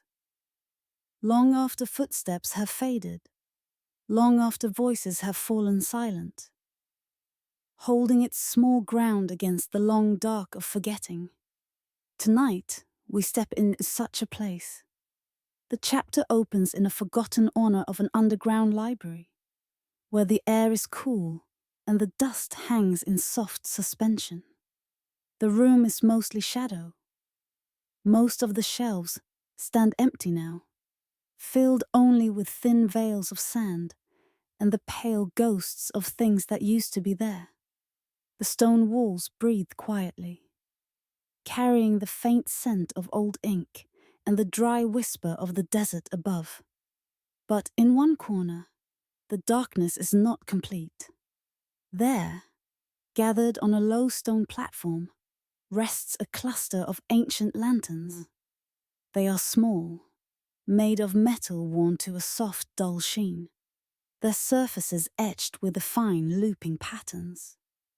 Each lantern is shaped a little differently, one tall and slender, another squatter and rounded, another with delicate arching handles like the ribs of a tiny cage. From each one, a soft, steady glow is pouring out. Not bright, not harsh, only a gentle amber light, the color of warmed honey spilling into the cool air, painting trembling halos on the stone floor. Their flames still flicker after centuries without tending. No hand has come to refill their oil. No breath has bent close to coax them into life. And yet, here they are, alive, unwavering, quietly at work. You stand at the edge of their light, your own breath slowing. It feels, For a moment, as though you have stumbled into a small council of stars hidden underground. As you draw closer, reverence comes naturally.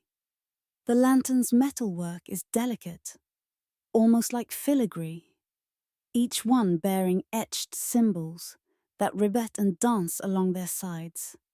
Circles within circles, spirals, small curves that look like waves or breaths, or the gentle contraction and release of a heartbeat. Symbols of cycles, of breath, of renewal. It is said that those who forge these lanterns belong to a line of scholar priests, keepers of a library that was never meant to be loud or proud, but simply faithful.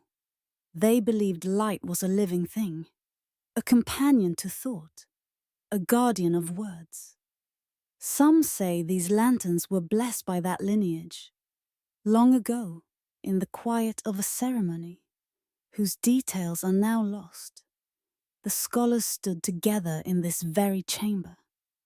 They placed the lanterns on the stone, touched their hands to the metal, and made a vow. They vowed that as long as their hearts remained devoted to knowledge, not just to knowing, but to honoring what was known, these lights would never fade. The promise, they believed, would weave itself into the lantern's very being, like thread woven through cloth. Others tell a different story. They say the lanterns hold fragments of a sacred fire stolen from the stars themselves. That, on a night when the sky split with falling light, some brave soul caught a piece of that meteor-bright flame and carried it down into the earth, cradled in cupped hands and whispered prayers. They divided this celestial spark among the lanterns, believing that starfire would not burn out the way ordinary flames do. It would be fed not just by oil, but by something subtler, devotion, perhaps, or hope, or the quiet desire of a people that their love for wisdom might outlast their names. No one can say now which tale is truer. Perhaps neither is exact. Perhaps both are. But the fact remains. The lanterns still burn. Soft waves of warmth spill into the air around them. The warmth is noticeable, but not oppressive. It feels like the heat of a hand held over your own in comfort, like the breath of someone sitting near you in the darkness. It radiates outward, licking faintly at the nearest stones, then receding, as if the room itself is inhaling and exhaling in response. As you move deeper into the chamber, this warmth follows, pushing back the chill of long unused spaces. Shelves carved directly into the rock rise up on either side of you. Once, they were heavy with scrolls and bound volumes. Knowledge that arrived from far caravans and distant ports, from mountain monasteries and hidden valleys, from cultures that spoke different tongues but shared the same hunger to understand. Now, the shelves are mostly bare. If you look closely, you can see faint outlines where scrolls once rested, a paler shade of stone where the surface was shielded from dust, the ghostly contour of a rolled cylinder that has crumbled and blown away. Here and there, a scrap of parchment clings to the corner of a niche, curled and brittle, its ink faded into unreadable smears. A tiny broken reed pen lies abandoned in a crack. An empty oil lamp sits in a hollow near the floor, its bowl dry, its wick long gone. And yet, despite the emptiness, the room is not dead. The lantern's glow reaches out across the shelves, turning the dust a soft gold. As the light moves, shadows dance gently across the walls. Their movements are too rhythmic to be entirely random. They rise and fall with a pattern that feels almost familiar. Almost like pulse, almost like memory. It is said that this library was once a living body. The shelves were its bones, the passages its veins, the reading halls its lungs, and the lanterns. The lanterns were its heart. By their light, scholars would sit through nights as deep and cool as river water, their heads bowed over texts that traced the movements of stars, the laws of wind, the murmur of the human soul. The flame on each desk was more than illumination. It was a sign of attention, of presence, of a promise made to the page in front of them. Those who tended the lanterns knew that a flame could outlast a person. A scribe might age, tire, and drift into sleep. A scholar might pass from this world entirely. But the light they had once watched by could continue, finishing what they began, keeping vigil in their absence. Perhaps that is why, even now, when so many other things have been lost, these few lights have refused to go out. You let your steps slow to a gentle, deliberate pace. Every movement becomes part of the ritual of the room. The slight crunch of sand beneath your feet, the soft whisper of your clothing, the little intake of breath when another line of shelves appears from the glow. As you walk, you notice how the light falls differently in each part of the chamber. In one corner, it gathers into a bright pool, revealing a shelf where thin grooves still line the stone, showing where wooden supports once rested. In another, it barely reaches, leaving carvings on the wall half seen, spirals, stars, the outline of a hand lifted in blessing or farewell. Beneath the silence, the shadows seem to respond to you. They stretch as you approach, then draw in tighter when you pause, as if testing your presence, deciding whether to share their secrets. You stand before one wall where the light and shadow meet in a lazy tug of war. The lantern's glow washes across the stone, and the shadows retreat, just enough to reveal markings. They are not letters, not in any alphabet you know, more like traces, like after images, curved lines that suggest the shape of a person sitting, of a head inclined, of shoulders bent forward in thought. They are not detailed figures, only the simplest impressions, but they feel like echoes of all those who once leaned here, resting briefly between paragraphs, between memories, between breaths. Where memory fades, light and shadow remember differently. Whispers tell us that the last scholars to use this library understood, long before anyone else, that their time was drawing to a close. Wars bowels may have been raging somewhere beyond the horizon, and trade routes might have shifted. Languages may have begun to drift apart. Perhaps a drought dried the nearby wells, or rulers withdrew their support. The reasons are hazy, like smoke. What remains is the sense that those who cared for this place saw the end coming. Not like a sudden blow, but like a long sunset they could not stop. And so, instead of clinging and clawing and shouting into the dark, they did something quieter. They prepared. They sealed some sections of the library, hiding its most fragile texts behind stone and sand, entrusting them to the earth's long patience. They sent copies of certain scrolls outward along caravan trails, letting their ideas migrate, hoping they would take root in distant minds. And in the heart of the library, in this chamber we stand in now, they gathered the lanterns. They arranged them on the low stone platform, side by side, then lit them together one last time. Some say they pressed their hands upon the lantern's warmed metal, closing their eyes and letting their devotion pour out, not into words, but into feeling. They offered up their love of learning, their respect for truth, their awe at the complexity of the world. They offered the countless hours spent in silence, the humbling moments of not knowing, the small joys of finding one clear idea amidst confusion. They offered all of this into the flames. And then, when the time came, they left. They climbed the stairways back toward the surface. They let the world above claim them, carrying with them what they could. The library's doors closed. Sand began its slow, gradual work of softening the edges of entrances and windows. But the lanterns stayed. Their flames wavered, gathered themselves, then quietly decided to remain. You pause in front of the cluster now, feeling the warmth on your face.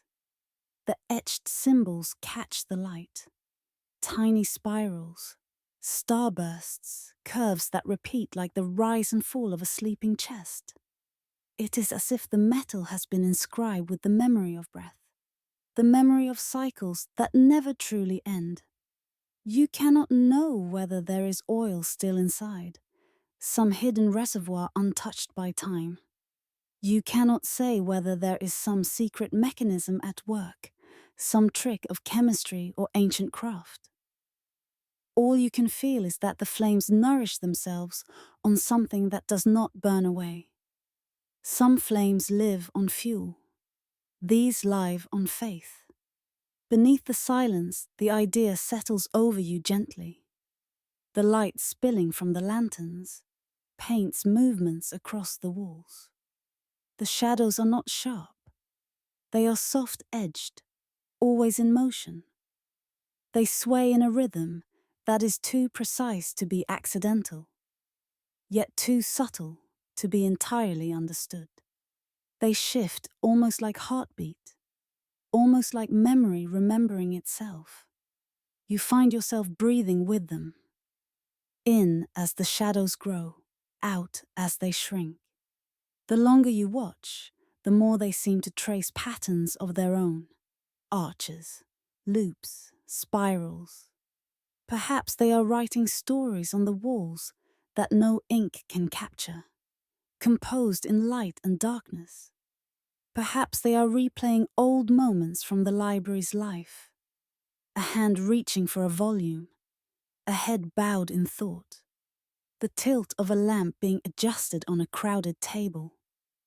Or perhaps they are simply doing what they have always done, dancing to the silent music of flame.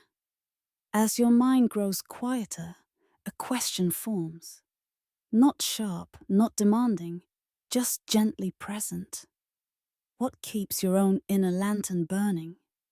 When the external oil runs low, when schedules fade, achievements crumble, praise falls silent. What is it that still glows, even faintly, at the center? The chamber does not answer. It does not need it to. It only shows you the lanterns, still shining in the depths where time has forgotten to look. Eventually, your body reminds you of the hour. Your limbs grow heavy, your shoulders relax. Your lips part in a small sigh you did not intend. The room accepts it. The flames accept it. You take one last look around.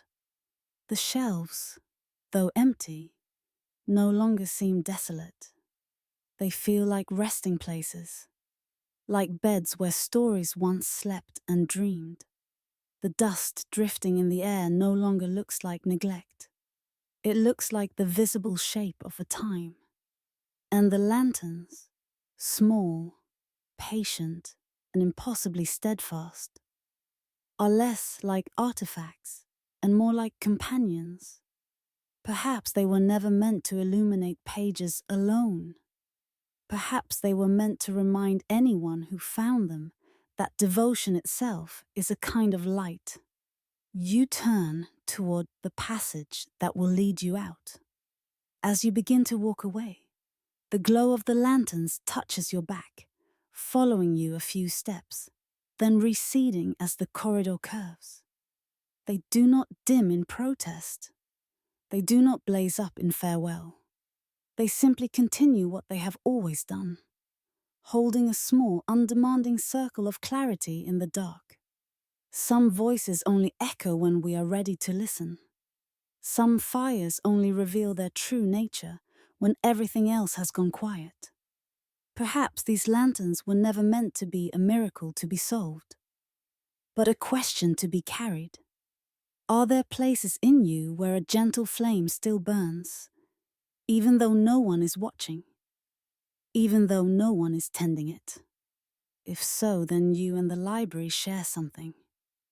A quiet, shared belief that some lights are nourished not by oil or wick, but by the simple, unwavering choice to keep caring. You ascend toward the surface, toward night air and pale stars, carrying with you the warmth of a glow you did not expect to find. And somewhere deep below, in a forgotten corner of an ancient library, the lanterns that refuse to go out continue to shine softly, like 4 or 5 small suns in a universe of dust and silence. A reminder that even in the most hidden places, devotion has a way of making its own light. The script that changed beneath the moon, it is said that some words are not meant to stay still. They do not sit obediently on a page, waiting to be read. They move with the light. They breathe with the night. They change as we change. Tonight, we step into a room where writing refuses to remain what it seems. The chapter begins with a fracture. Not a doorway, not an arch, not a grand entrance carved with names and dates. Only a slender wound in the stone overhead, like a thin, pale scar across the ceiling of an underground chamber. Through that narrow opening, the moon is pouring. Soft silver light leaks into the darkness, as if it has been traveling all this way to arrive at one precise place. The beam falls in a straight, unbroken path down through the dust-hushed air, casting a faint sheen on floating motes until it comes to rest upon a single slab of stone. The slab lies slightly elevated, like an altar or a table, carved directly from the floor. Its surface is worn smooth in places, rough in others, as though many hands have touched it, but never entirely claimed it. Across its face, the moonlight reveals the faint etching of ancient script. At first, it is only a scatter of lines and curves, almost too worn to see. But as your eyes adjust, as they learn to share the patience of the stone, the markings begin to gather themselves. Characters, signs, delicate cuts in the rock that form patterns your mind recognizes as language, even if you cannot read them. You take a step closer. The chamber holds the quiet hum of a place caught between worlds, where the desert's heat meets the cool touch of night. The air is neither warm nor cold, neither entirely dry nor entirely damp. It feels suspended. You lean over the slab, just enough that your shadow does not cut the moon's path. You look again at the characters. They are not exactly where you remember them. A curve that seemed to face right now tilts slightly left. A straight line appears just a fraction longer. 2 symbols that were separate now seem to lean, almost touching. The script feels subtly altered, as if shifting between one breath and the next. You blink. The marks settle. You look away, then back. They have changed again. Not dramatically, not like ink smearing across wet paper, only enough to make you wonder whether the script is moving, or whether your perception is. It is said that long ago this chamber was sought out by those who studied the sky as if it were a book. They came from desert cities whose names have long since been ground to dust. from caravan routes that no longer exist, from quiet monastic communities carved into cliffs and caves, where the only clocks were shadows. They gathered here during full moons. On those nights, the moon hung heavy above the fracture in the ceiling, and its reflected light, not the harsh blaze of the sun, but the softened glow of borrowed fire, washed down upon the stone slab. The scholars brought no torches into this room. No flame was allowed to compete with the moon. They sat in a ring around the slab, in the half-dark, letting their eyes adjust until the script on the stone floated into view. Some believed that the light of the sun was too honest and too direct. It showed things plainly, but only from one angle. Moonlight, they said, was different. It carried with it the influence of distant worlds, of cold, unblinking stars, and the quiet, invisible energies that moved between them. Under its gaze, truth came not as a fixed line, but as a shifting reflection. The script, they believed, held two faces. One that could be seen in the day, carved in obvious strokes, and another that emerged only at night, when the moon climbed high and the stone cooled and the eyes of the heart opened. You let the thoughts settle as you take in more of the chamber. The stone slab is not alone. Around it, the walls are etched with partial verses and broken stanzas. Fragments of sentences curve across the rock in lines that stop abruptly, then resume meters away. Some inscriptions cling near the floor, as if written for those who knelt. Others stretch toward the ceiling. Just beyond comfortable reach, they resemble tides of language, washing up against the boundaries of the room, then receding. Here, a cluster of symbols seems to mournfully trail off. There, a phrase ends in a spiral, curling inward until it disappears. You notice that the moonlight reaches only so far. It touches the central slab completely, but the words on the walls catch only the edges of that glow. Each fragment shimmers faintly when the light crosses it, then fades back into the stone as if shy. Scholars once argued quietly among themselves, here, about what the shifting script meant. Some claimed it told stories of migrations across unnamed deserts, tales of early peoples who followed the stars instead of roads, moving where the sky seemed to pull them. Under the moon, they insisted, the characters rearranged themselves into maps of wind and starlight. Others heard warnings wrapped in poetic metaphor. In the curling shapes and repeating symbols, they saw sigils of cycles, growth and decline, rising empires, fading cultures. The script, they said, was a gentle admonition. That stability was an illusion, and that the only true constant was change. There were those who thought the script did both at once, telling of journeys outward and journeys inward, of distances measured in sand and in the chambers of the heart. You move slowly around the slab, careful to keep your footsteps soft. The moonlight shifts with your angle, revealing and obscuring different parts of the carving. What looked like a straight line from one side shows itself as a series of small notches from another. A symbol that seemed solitary now appears nested inside another, like a word resting within a word. Perhaps, you think, the script itself has not changed at all. Perhaps it is the light that changes. Perhaps it is you. In forgotten corners of the earth, there is a wisdom that says, understanding is not a thing you own. It is a moment when you and the world happen to line up. Here, in this chamber, that thought feels quietly true. The script does not present itself with certainty. It does not shout. It does not insist on one meaning.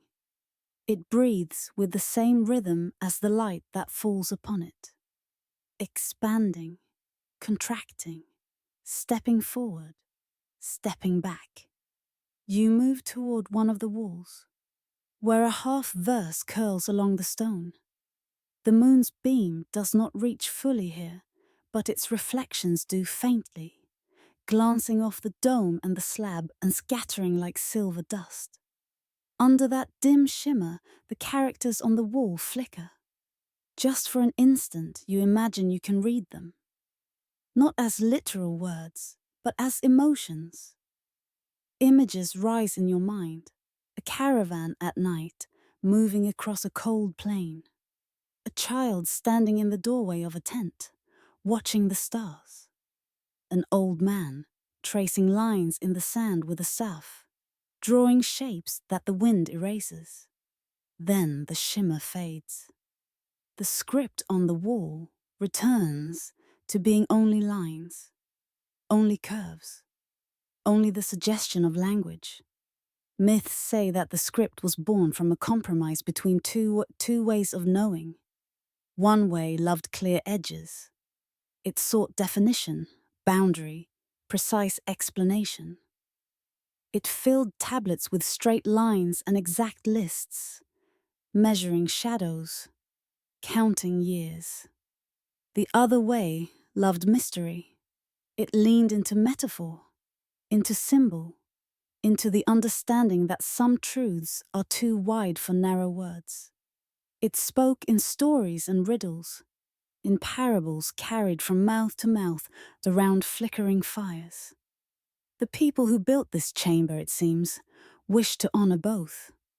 By day, the script could be traced and copied, its shapes drawn onto parchment, its stanzas recited like any poem. It satisfied the mind that wanted something to hold. By night, beneath the moon, the same script slipped its edges. It refused to stay flat. It became translucent, layered, shimmering. It satisfied the heart that wanted something to sit with, something to never fully finish. Some scholars tried to write down what they saw at night. They brought tablets and ink and hurried hands, mapping the altered script as best they could. Their copies never quite matched. No matter how quickly they wrote, by the time they looked back up, the characters had bent a little, or shifted emphasis, or faded into new alignments. The more they tried to capture the movement, the more it eluded them. Eventually, some gave up trying to pin it down and instead chose to simply sit, letting the script change and their understanding change with it. They learned to treat the moonlit script not as a message to decode, but as a mirror for their own shifting inner skies. Beneath the silence, the room still holds echoes of that practice. You can feel it in the way the air presses gently on your skin, as if charged with the residue of many nights of concentrated attention. The walls seem to lean in, listening. You take a breath slow and deep, and allow the light on the slab to fill your eyes again. Now you are not looking for meaning. You are letting meaning come and go as it pleases. The script becomes like waves on a shore, each line a crest that rises toward comprehension, then breaks, slipping back into the sea of unknowing. For a moment, the characters look like pathways, roads winding towards some distant, star-marked city. For another, they resemble the veins of a leaf or the rivers of an unseen continent. Then they become simply lines again, resting quietly in the stone. Where memory fades, the rock does not argue. It simply continues to bear what was carved into it, changing only in how it is seen. You wander to the farthest edge of the chamber, where the moonlight is faintest. Here, the script is most broken, lines cut off mid-stroke, symbols left incomplete. It is as if the carver was interrupted, or the stone refused to take any more. Maybe, you think, some stories do not need endings. Maybe they are truer when they trail off into silence. Your lantern, if you carry one, feels almost intrusive here. You shelter its flame, letting only the faintest glow touch the walls, respecting the moon's dominion. Under that shared light, you see a final fragment of inscription. Just one curve, one small spiral, turning inward and stopping. No words attached to it. No lines lead away. It sits alone, like a question that has decided it is content to remain a question. You let your eyes rest on it, then close. In that darkness, the soft hum of the chamber seems louder. You can almost hear the desert above, the grains of sand rearranging themselves in slow tides, the cool, patient moon watching it all without haste. Understanding, the chamber seems to say, is not a destination. It is a momentary alignment, a night when the light, the script, and the reader happen to line up just enough for something to be glimpsed. Not seized, not owned, just glimpsed. You may leave this place and never be able to explain what you learned.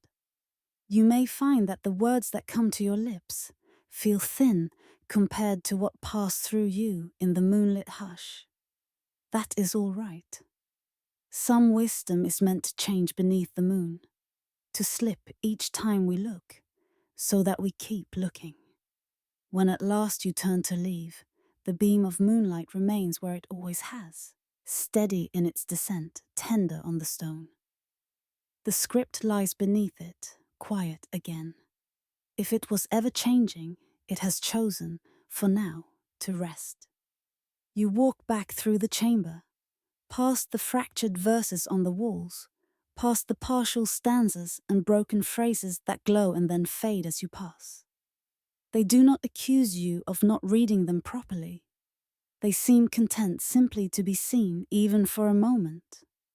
At the threshold, you pause. Behind you, the room waits, suspended between desert heat and night cool. Between stone and star, ahead of you, lies the passage back to the world where words try very hard to stay still, fixed in books, in screens, in laws, and declarations and plans. Somewhere between the two, you carry a new silence. Perhaps it was never meant to be found. The final meaning of the script that changed beneath the moon. Perhaps its purpose is simply to accompany you as you drift toward sleep, reminding you that not every mystery is a problem to be solved. Some voices only echo when we are ready to listen. Some writings only reveal themselves when we no longer demand that they stay the same. And understanding, whatever that is, may be less like arriving at a clear point on a map, and more like standing briefly in a shaft of silver light, watching the world shimmer, and allowing yourself to be part of the shimmering too. The chamber where silence was kept alive. It is said that some questions are not asked with words.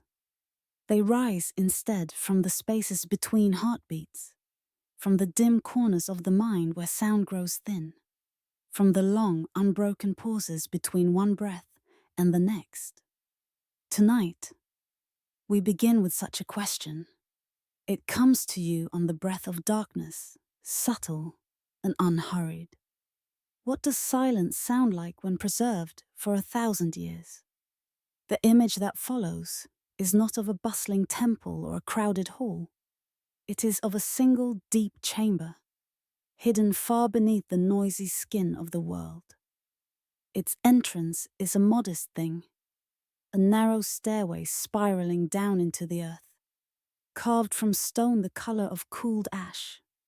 There are no grand gateways, no heraldic carvings, no inscriptions commanding awe.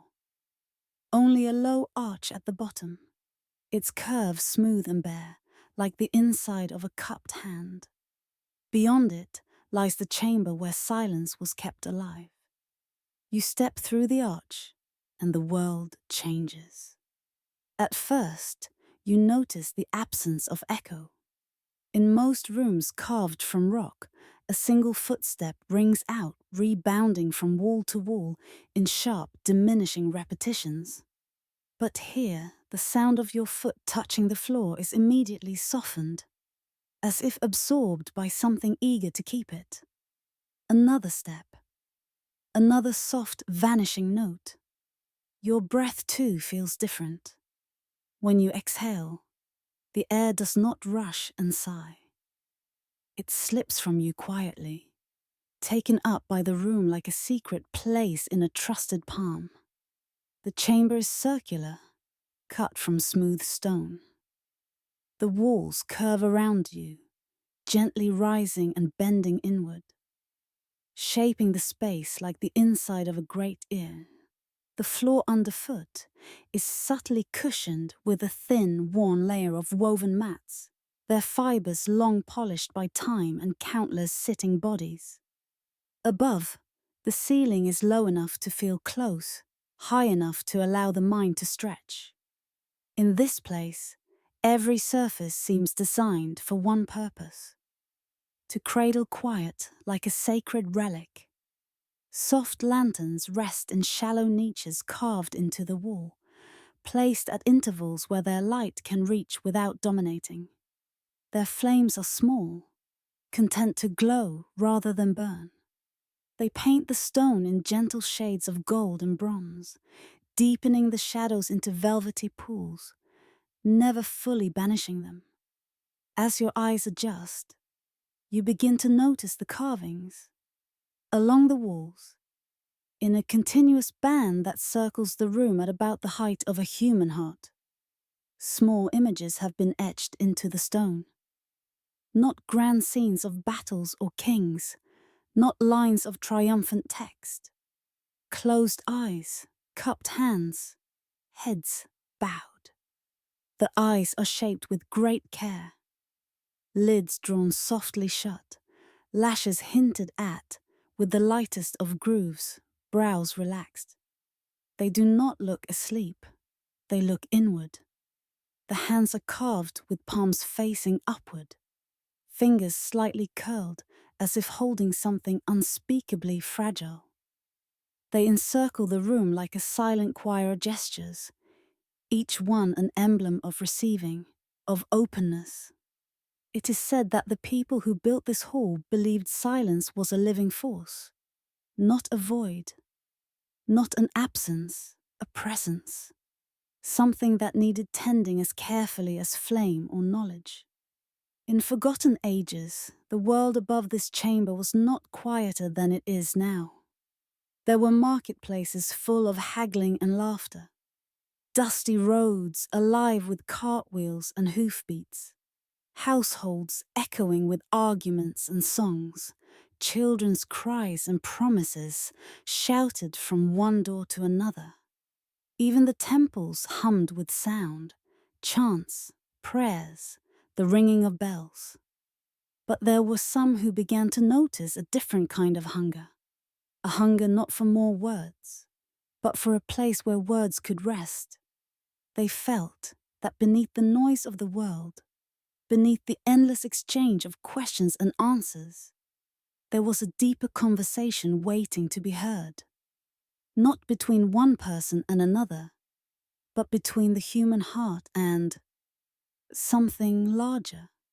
So they built this chamber, not to escape the world, but to remember what the world sounded like before voices began to crowd it. Whispers tell us that these people, caretakers of silence, came from various walks of life. Some were scholars whose days were filled with reading and writing, their minds crowded with the ideas of others. Some were artisans whose hands never rested, always shaping, mending, creating. Some were traders, some shepherds, some who had known loss, some who had known abundance. What they shared was not profession, but a sense that they and the world around them were becoming flooded flooded with explanations, with proclamations, with argument, with sound that filled every gap, every pause, every space where something more subtle might have entered. They did not hate sound. They loved music. They honored language. But they wanted a place that belonged to the spaces between. So they hollowed out this deep, circular room. They smoothed the walls until no sharp angle could send sound bouncing. They cushioned the floor to soften every footfall. They designed the ceiling to curve the way it does. Not to trap noise, but to let it dissolve. Here, they believed, silence could live and be listened to. You walk a little further into the chamber and sit down upon the woven matting. The floor is cool beneath you. The lantern's soft light pools at the edges of your vision, leaving the center dim, as if the room is gently encouraging you to close your own eyes and turn inward. You notice how quickly the mind begins to fill the quiet with its own noise. Fragments of memory rise. Something said to you long ago, half-interrupted tasks, phrases from songs, unfinished sentences. They float up like bubbles in still water, each one bursting quietly as it reaches the surface. You sit still. In time, the mind grows tired of sending you these fragments. It begins to slow. The old caretakers of this hall, it is said, would come here at dusk. They would enter without a word, leaving their sandals outside the doorway, and inside, they did not pray aloud. They did not recite. They did not plead. They sat. They breathed. They allowed themselves to dissolve into the stillness. They believed that silence was not emptiness, but a presence that waited beneath all things. Like the ocean beneath the waves, like the night sky beneath clouds, like the steady heartbeat beneath the flutter of nerves. They did not expect silence to answer them. They expected it to hold them. As you sit, the quiet becomes almost tangible. It lays itself across your senses like a soft veil. Sounds from above, if any reach this depth, are filtered into nothing. The occasional movement of your own body seems louder than it should. Then quiet again, swallowed gently by the room. Your breathing gradually lengthens. Each inhale, a slow rising tide. Each exhale, a receding. You become aware of the space between those breaths. That little stretch of time where you are neither taking air in nor letting air out. A tiny pause. You begin to notice that the chamber feels most alive in that pause, as if the room exerts a kind of gravity there. It is said that in this chamber those who visited regularly began to sense silence not as an absence, but as a kind of company. They would emerge saying things like, "It felt as though something was listening back," or "I felt held," or simply, "I do not know what happened, but I am gentler now." They had no better words than these. Perhaps there are none. The lantern light reveals more of the carvings as your eyes roam the walls. Alongside the closed eyes and cupped hands, you start to notice other symbols, small spirals like the slow curling of ferns, faint star shapes with the dots at their centers, waves etched so lightly that you only see them when you tilt your head. Some believe these carvings reflect the inner journeys taken here. The spirals are thoughts, unwinding and winding again. The stars are moments of sudden clarity, tiny and bright. The waves are the rise and fall of emotion as it comes to the surface and then sinks back into the deep. But nothing is fully applaned. There is no key carved into the wall instructing you in their meaning.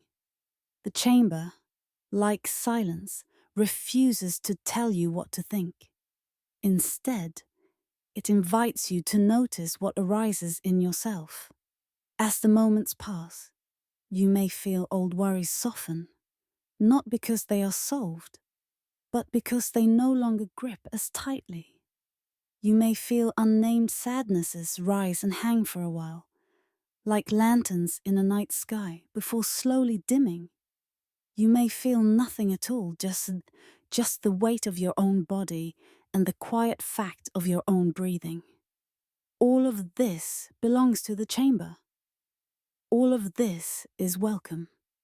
Beneath the silence, another realization begins to unfold. For the people who built this hall, silence was not a punishment, it was a gift.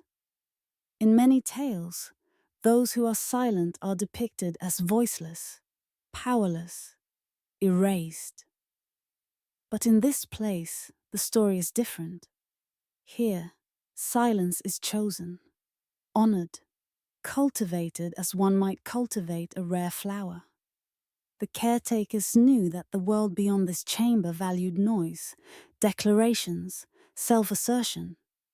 It demanded opinions, arguments, the constant forging and reforging of identity through speech. They did not see this as wrong. They simply felt that something was missing. So they created a counterweight, a room where you were allowed to exist without explaining yourself, where you could breathe without crafting an answer, where you could simply be, the way mountains are, the way stones are, the way the moon is when it hangs in the sky, saying nothing, and yet speaking to so many hearts.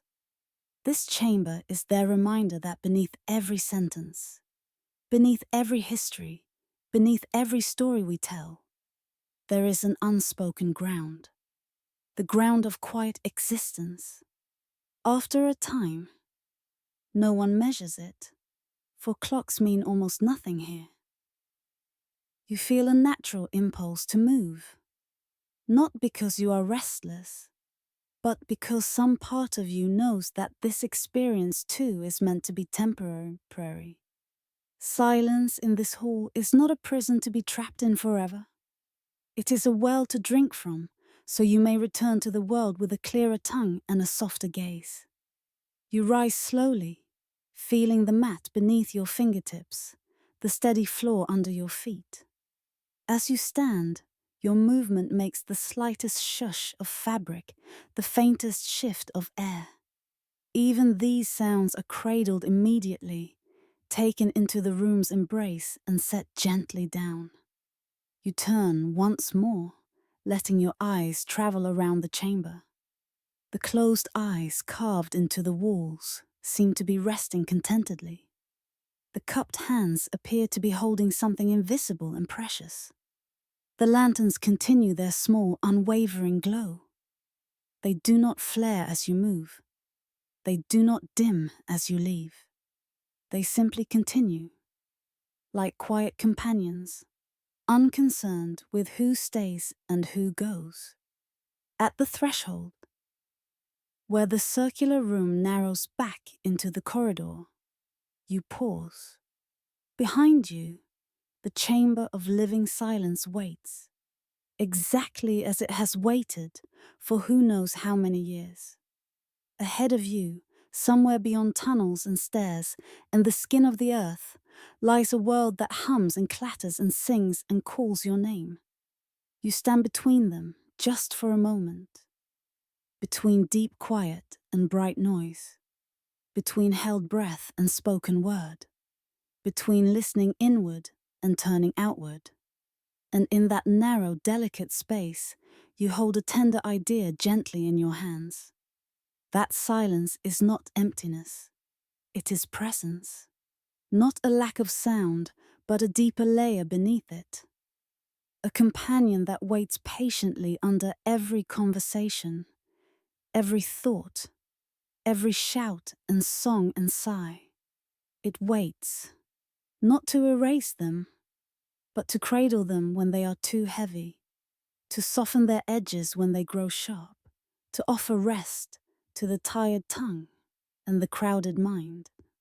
Perhaps, you think as you step back into the corridor, this chamber was never meant to teach you anything in the usual sense. Perhaps it was meant simply to remind you that you carry a small echo of it inside you. A round, quiet place beneath the noise, where you can sit with closed eyes and cupped hands, even if only for a moment. Some voices only echo when we are ready to listen. Some truths only emerge when words grow thin.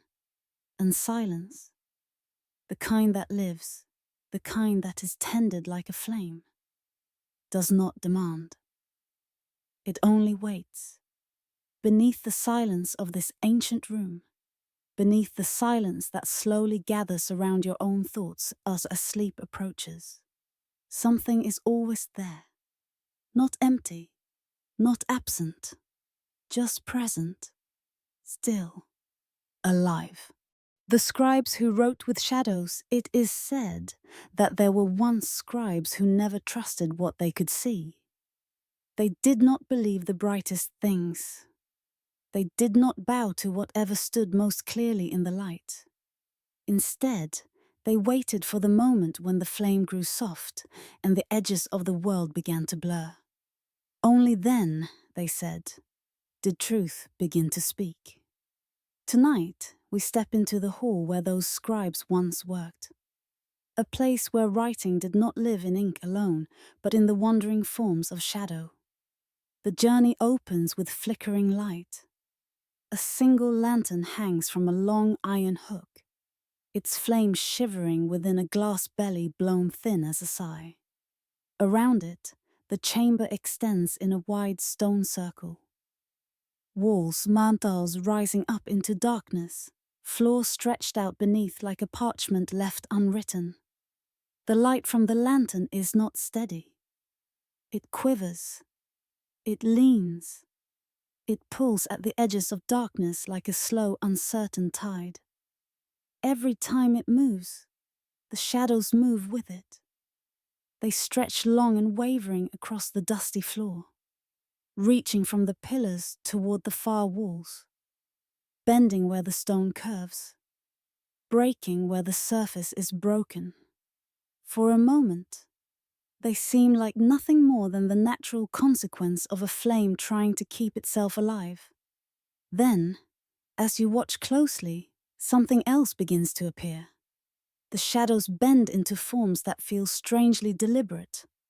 Not random smears of black, but lines, curves, strokes, as if they are forming letters across the ground. You tilt your head slightly, following the arc of one long shadow as it curves dull around a crack in the stone. It joins another, forming a shape that looks almost like a script from some forgotten age. A curling tail, a straight line, softened by tremor. A hook that suggests a word about to be spoken. Then the flame trembles again. The lines break apart. The letters dissolve. The chamber returns to its trembling dusk. This is the hall of the shadow scribes. In forgotten corners of the earth, stories circulate like dry leaves caught in shifting winds. One such story speaks of a group of scholars who grew wary of ink. Ink, they said, was too confident. It claimed too much. It fixed thoughts in place when perhaps they were not ready. Tear the illusion of permanence where there should have been humility. These scribes watched as grand inscriptions were carved into palace walls, as decrees were passed and recorded, as histories were written in bold strokes that declared, "This is how it was."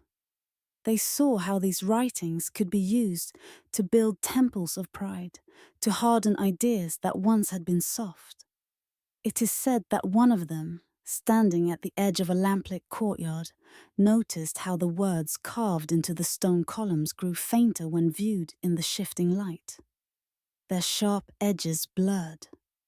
Their certainty softened. The spaces between them seemed to deepen. She began to suspect that the truth of things did not always live in what was clearly inscribed, but in the pockets of obscurity around the letters, in the pauses, in the shadows. From this suspicion grew a quiet rebellion, not against knowledge, but against its arrogance. These scribes became known in time as the Shadow Scribes, a small company of thinkers who chose to write not only with ink but with darkness. You move further into the hall, your own shadow slipping along the floor like a hesitant companion. The walls here are high and gently curved, their surfaces mostly bare at first glance. But when the lantern's glow sweeps past, the stone reveals faint carvings.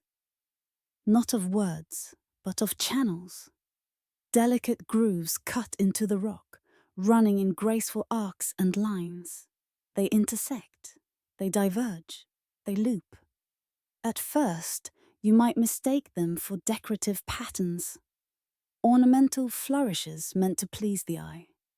Only when the lantern sways closer do you see their purpose. The grooves are not random. They are guides. When the light is at just the right angle, the shadows thrown by pillars, by ledges, by the quirks of the stone itself, slip neatly into those grooves. Dark lines settle into carved paths, turning the wall into a kinder page. The scribes spent years shaping these grooves, learning how to coax shadow into form. They understood how flame behaves, how it stretches in warm air, how a breeze bends it, how a single breath can tilt its spine. They studied the way shadow falls, how it lengthens as light moves lower, how it sharpens when the flame is strong, how it softens when the glass clouds with soot. Bit by bit, they learned that even darkness can be led. If you are patient enough, soft lantern light reveals more of these subtle channels as it travels. Along one section of the wall, the grooves are arranged in short strokes, clustered in ways that mimic lines of verse. In another, they curve into spirals, as though recording ideas meant to circle back upon themselves. There are no letters carved into the stone, no fixed words. But when the lantern's glow leans at certain angles, the shadows line up, forming shapes that hint at writing. Between one sway of the flame and the next, a phrase seems to form. A dark script against pale stone. You cannot read it. It is gone too quickly. Still, something in its arrangement feels purposeful, like a thought surfacing briefly before sinking again beneath the water of the mind. It is said that the scribes would spend long evenings in this hall, moving their lanterns slowly, positioning them on ledges designed to guide the flame into specific paths. They wrote not on the stone, but through the space between stone and light. Their words were temporary, visible only as long as the flame held its posture, only as long as the air remained still. The moment someone breathed too deeply, the letters broke apart and slipped back into ordinary shadow. Some would call this foolish. Why write something that disappears? The shadow scribes saw it differently. They believed that truth existed not in what was illuminated, but in what remained unseen. That wisdom lived in the margins where light could not fully reach. Whispers tell us that they were drawn especially to the unsaid. If a law proclaimed loudly and proudly, "You must," the shadow scribes asked silently, "Who does this leave out?" If an inscription boasted, "We conquered," they listened for the soft missing line. "And we lost something we cannot name." In the great epics engraved in bright public spaces, they looked not at the heroes, but at the nameless figures etched into the background. The ones holding torches, the ones rowing boats, the ones carrying burdens. They wanted a practice of writing that could hold all that was left out. So they carved this hall and taught themselves to write with absence. When they guided the shadows into the grooves on the walls, they did not record events. They recorded impressions, what it felt like to live in a world where much was declared and more was left unspoken. The verses that appeared in shadow were never copied verbatim. They could not be. Instead, those who watched them let the shifting forms work inward, like a slow-turning key in a hidden lock. The meaning arose not from reading, but from watching. You take a slow breath, attuning yourself to the rhythm of the light. The lantern at the center of the hall flutters slightly. Its glow passes over a column, casting a long, narrow shadow across one section of wall.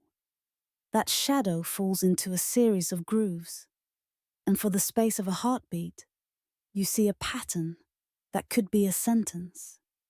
It feels like a question, or perhaps a confession. By the time you try to grasp it, it is gone. Another movement, another arrangement.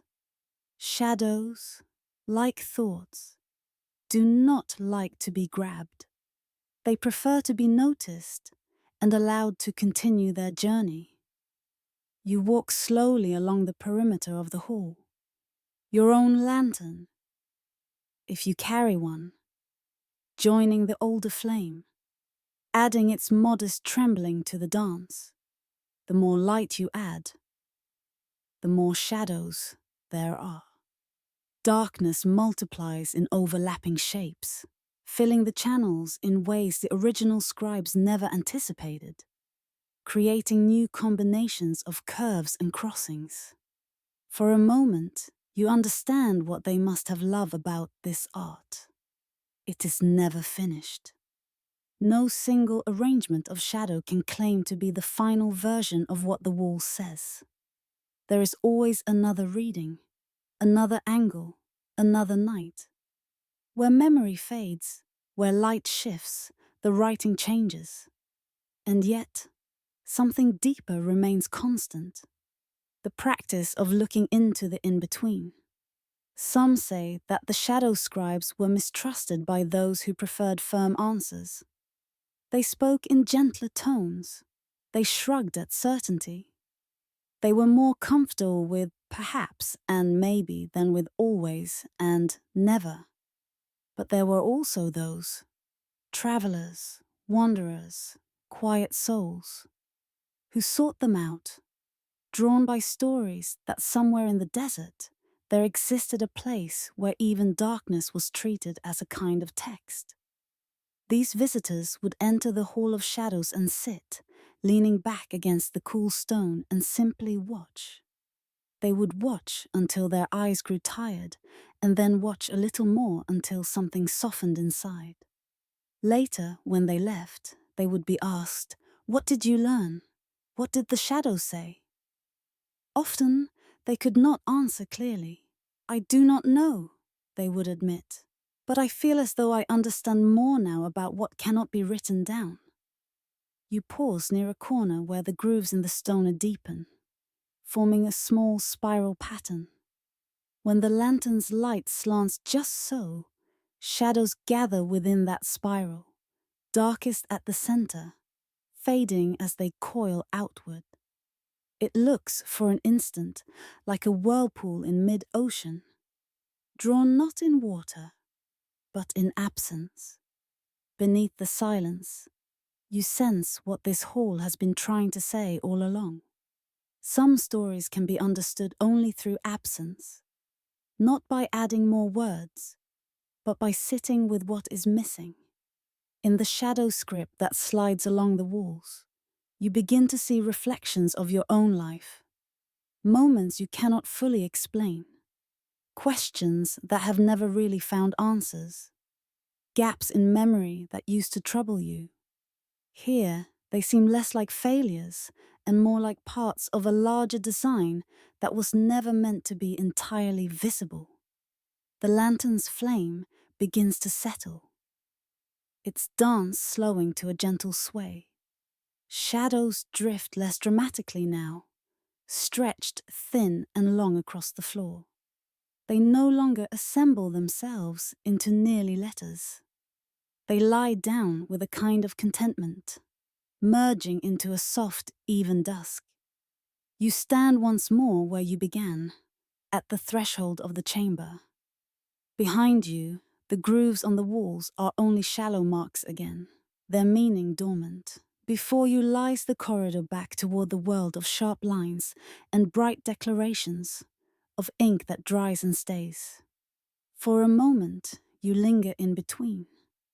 Whispers tell us that some voices only echo when we are ready to listen in a different way. Perhaps the shadow scribes knew that the world is already full of written things. Books, screens, monuments, laws, and that what it needed from them was a reminder of everything that remains unwritten. Everything that moves too softly, too quietly, too briefly to be pinned down. As the chapter drifts toward its closing, you carry with you a tender thought, that there is wisdom in paying attention to what we cannot quite see, to the margin of the page where nothing is written, yet the hand once paused, to the moment before a person answers a question, when hesitation says as much as the words that follow, to the faint, unlit corners of history where no records were kept, but lives were still lived with full hearts. Perhaps it was never meant to be found, this complete script of the shadow scribes. Perhaps it was always meant to be an invitation instead. To practice the quiet art of observing what the world chooses not to reveal. You step out of the hall, leaving behind the flickering lantern and the grooves carved in stone. The shadows slide back into their ordinary shapes. The whispers of unseen letters fall still. Yet somewhere inside you, a new kind of reading has begun. One that does not ask every mystery to become clear, but allows some questions to remain drawn in darkness, trusting that not all truth needs to be written in light to be real. The last index of a vanished world, it is said that when a world knows it is nearing its end, it begins to write differently. The words grow slower, the lines soften, the record become less about what happened and more about what it all might have meant. Tonight, we enter such a world at the moment after its ending, through the one thing it chose to leave behind. This chapter begins with an image. A single pillar of stone rises from the center of a vaulted chamber, not narrow, not slender, but broad and tall and deeply rooted in the floor beneath it. It feels almost like a tree, a great trunk carved not from wood, but from ancient rock, reaching upward to touch the dim curve of the ceiling overhead. The light in the chamber is soft and indirect, slipping in from hidden openings high along the walls. What little brightness there is seems to find the pillar first, laying thin veils of gold along its many faces. As your eyes adjust, you notice that the surface of the stone is not smooth. It is covered with carvings, thousands of tiny symbols, etched with patient hands, are arranged in long spiraling columns that wrap themselves around the pillar from floor to head height and perhaps higher into the gloom where you cannot see. Each spiral begins near the base and curls upward, circling the column in slow ascent, like a staircase of meaning. This is the final index, the last catalogue of a vanished civilization's entire body of knowledge, etched into stone so that even when its scrolls crumbled, its essence might endure a little longer beneath the desert's shifting skin. The air here is cool, touched by the faint scent of age and dust. Not the sour smell of decay, but the dry, almost sweet fragrance of time laid down in layers. Like fine parchment, like autumn leaves, like sun-bleached cloth stored for generations in cedar chests. Your footsteps are quiet on the floor, muffled by thin trails of sand brought in by small, unseen currents of air. You draw closer to the pillar. The symbols are small, each no larger than the pad of your thumb, cut into the stone with such delicacy that they do not feel like marks of force, but like whispers laid upon the rock. Some are simple, short lines, dots, gentle curves. Others are more intricate, spirals within spirals, tiny stars, shapes resembling waves or branching roots. They are arranged in columns that spiral up and around, never crossing, never breaking their upward flow. It is said that when the scribes of this civilization realized that their libraries would not last forever, that their scrolls would crack and their bindings would loosen, that insects and dryness and accidents and war would one day eat away at the pages, they decided to carve this index, not to preserve every word they had ever written, that would have been impossible, but to preserve the skein that tied those words together, what lived between their texts, the way their knowledge connected, folded, looped back upon itself. They built this pillar as a memory of the paths their thoughts had walked. You step to one side and begin to move slowly around the column. As you circle, the carvings seem to shift subtly in meaning. From one angle, a cluster of symbols resembles a list. Disciplines, perhaps, astronomy, healing, navigation, law, music, prayer. From another angle, the same cluster looks less like a list and more like a sentence, a flowing statement about the nature of the world. From yet another, it feels almost like a poem, not dividing reality into categories, but asking a quiet, open question about what it all might be. It is as if each spiral had been inscribed from a slightly different perspective. Some, perhaps, by careful historians trying to detect patterns in the ages. Some by poets, less interested in pattern than in tone. Some by those whose hands trembled with age or reverence, or the weight of what they felt passing away. You cannot read their language, but you can feel the difference in intention. Some lines are precise and angular, others flowing and loose, others tentative, etched lightly as though the cover was not fully certain of the words, but felt compelled to preserve them anyway. Beneath the silence, the pillar is less like a ledger, and more like a choir of voices whispered into stone. Around the edges of the chamber, alcoves open like shallow caves in the walls. You drift toward one, drawn by a faint impression of absence. Inside each alcove, the stone is lined with horizontal recesses, the ghostly remains of shelves once made of wood. The wood has long since vanished, crumbled and carried off by time and termites and dryness. Only the outlines remain, lighter bands of stone where the wood once shielded the rock. Small, empty brackets where supports were fixed. These hollow niches once held the volumes the pillar is now pointing toward, scrolls of reed and parchment, bound codices with leather covers softened by countless hands, tablets of clay carefully pressed and fired, records of trade, of treaties, of births and deaths, of stories told to children, of hymns sung at dawn, of dreams recorded at night. Now the alcoves cradle only dust. You step closer. In the back corner of one niche, you spot a tiny fragment of dried fiber, perhaps the last remnant of a binding thread. In another, a faint, flaking patch of ink clings to the stone where a page once rested against it for too long. Each alcove feels like the shape of something that once was and is no longer. The deeper you wander among them, the more the hall begins to resemble a rib cage. This civilization's chest opened after the heart has gone quiet. At its center, the pillar rises, still humming with meaning. It is said that those who carved the last index did not do so in haste.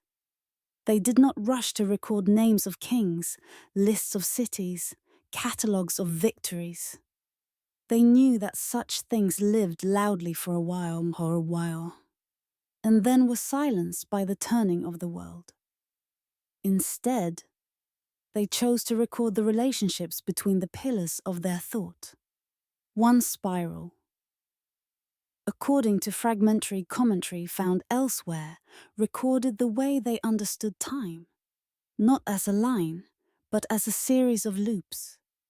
There are symbols for eras of growth, marked not with crowns and banners, but with sprouting leaves and full moons. There are symbols for eras of questioning, rendered as small spirals within larger ones, the small returning again and again to touch the large.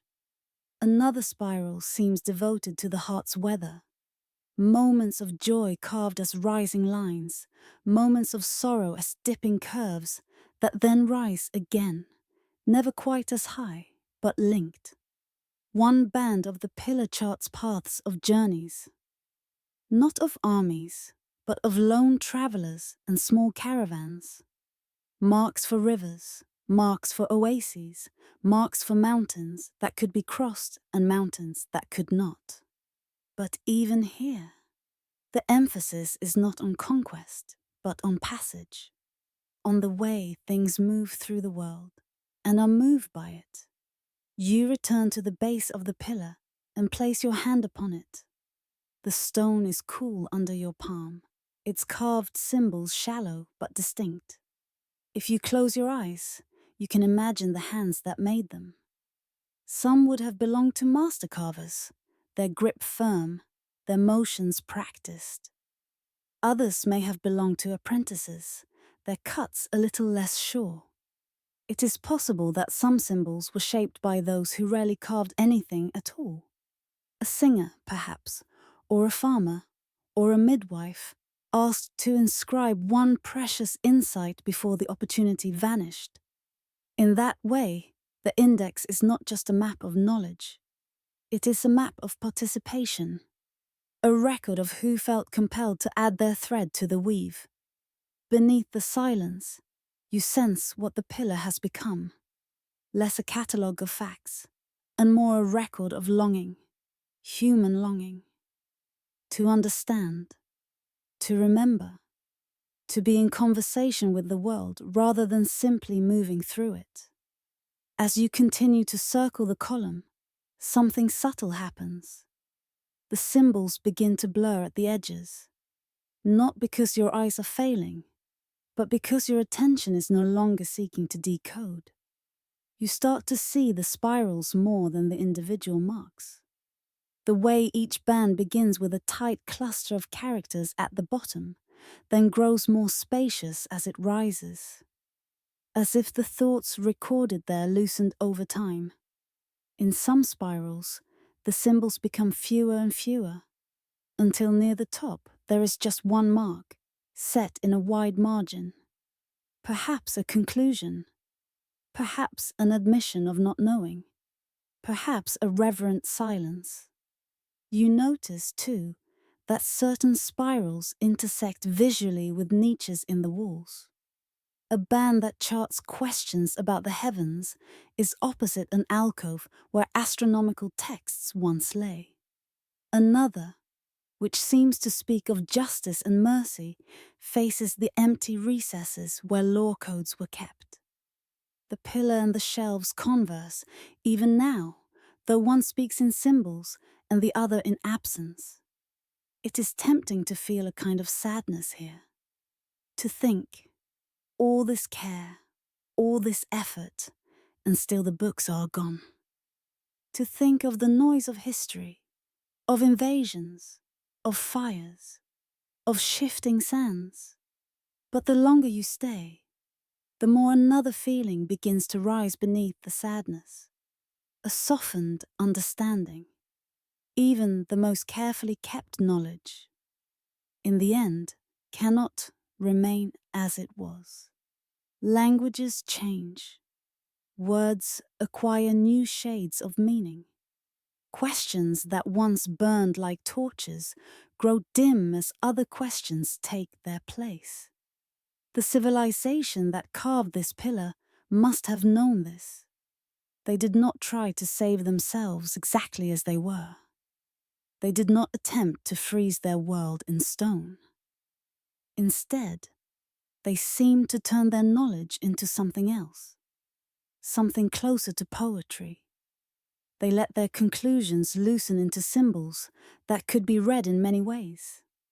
They allowed their doctrines to become spirals, their maps to become arcs that invite interpretation. They accepted that once the world that shaped their thoughts had passed, those thoughts would not be understood the same way. Rather than fearing this, they carved it into their final work. You return to the pillar's front, to the place where one might imagine an introduction. There is no grand opening line, no declaration of purpose, no boast, only more spirals, beginning as humbly as the ones that follow. Perhaps they wanted no center. Perhaps they wanted every point to be a center for someone who needed it. You stand quietly, letting the cool air flow around Shang. Dust settles slowly through the shafts of light slipping in from Aohu, each particle a tiny golden echo of the desert outside. The chamber is still. No one comes here now but you. And yet, the index does not feel lonely. It feels complete in its own way. It completed its task the moment the last symbol was carved. Not because it would save the civilization from obscurity, but because it gave that civilization one final chance to say, "We were here. We tried to understand. We loved the sky and the earth and the questions in between."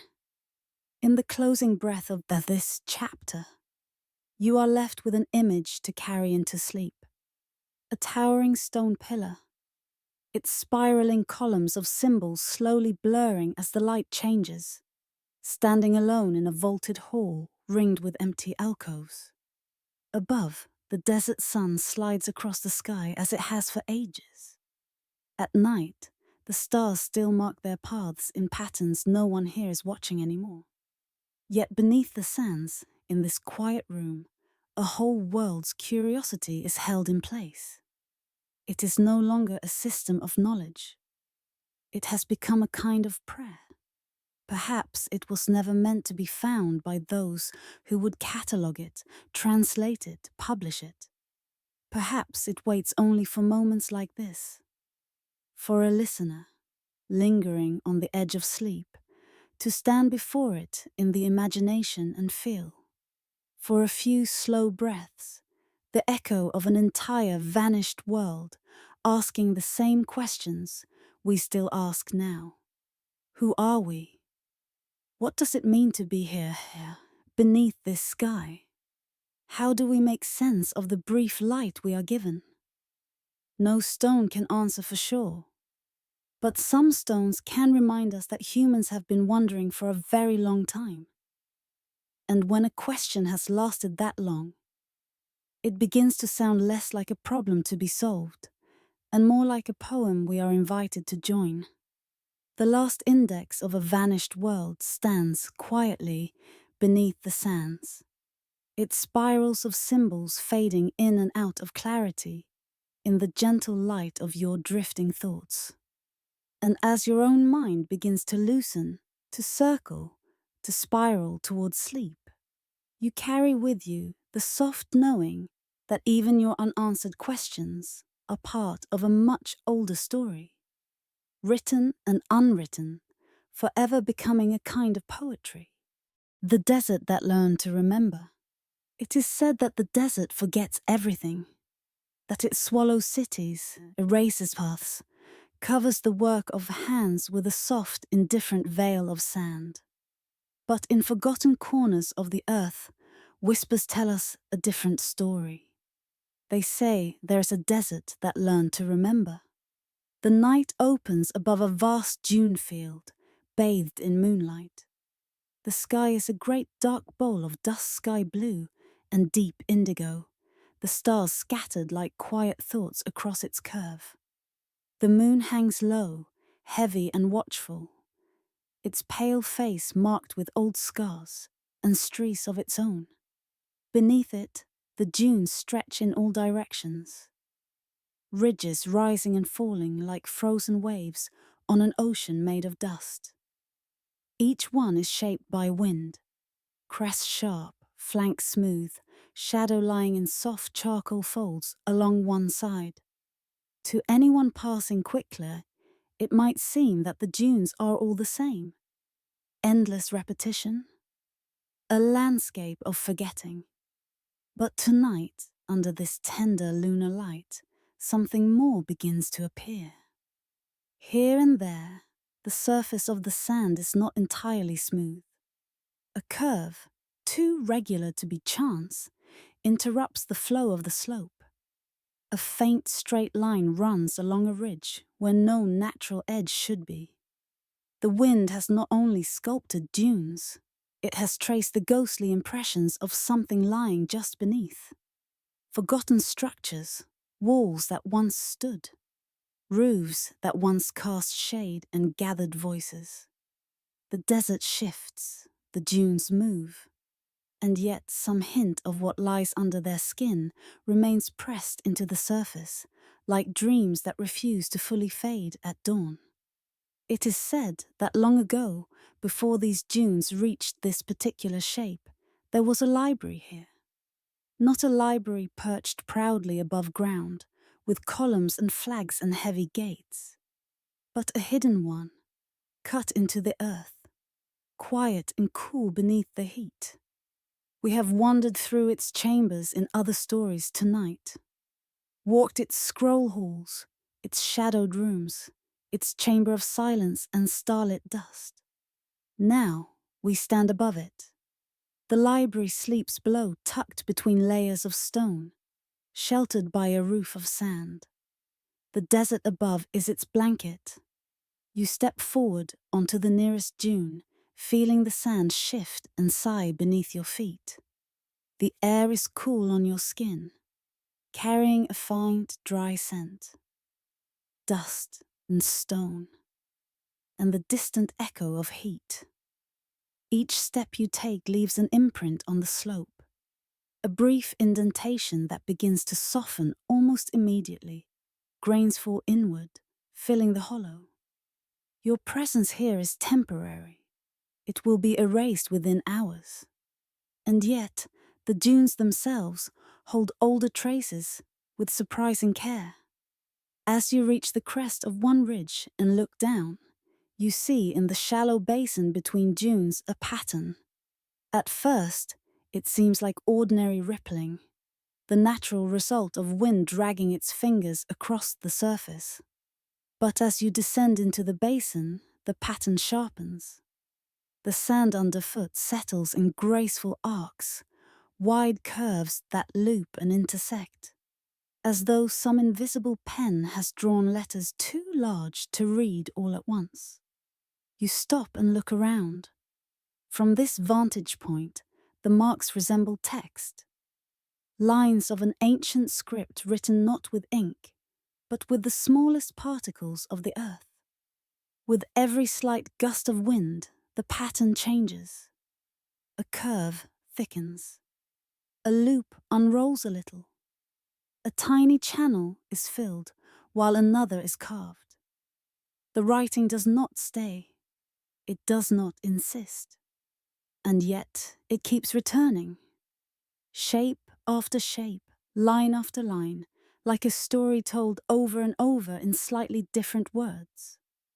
Whispers tell us that this desert, this particular stretch of dunes, has grown used to the presence of stories. For centuries, the library below breathed gently, drawing in lives and releasing ideas. Scholars walked its halls, Scribes traced lines on scrolls. Librarians tended lanterns and dusted shelves. Silence itself was given a room to live in. Every action above and below sent tiny vibrations through the earth. Soft footsteps, pages turning, voices speaking low and then falling quiet. The stone felt it. The sand felt it. Over time, the desert, which had once been content to simply cover and erase, began instead to absorb, to listen, to hold. When the day finally came that the library's doorways were closed for the last time, when the last keeper walked away and the entrances surrendered to wind and sliding dunes, the desert took note. It let the buildings fall. It let the scrolls and shelves be buried. But it did not forget the presence that had lived there. We wander further into the dune field, following the pull of a quiet curiosity.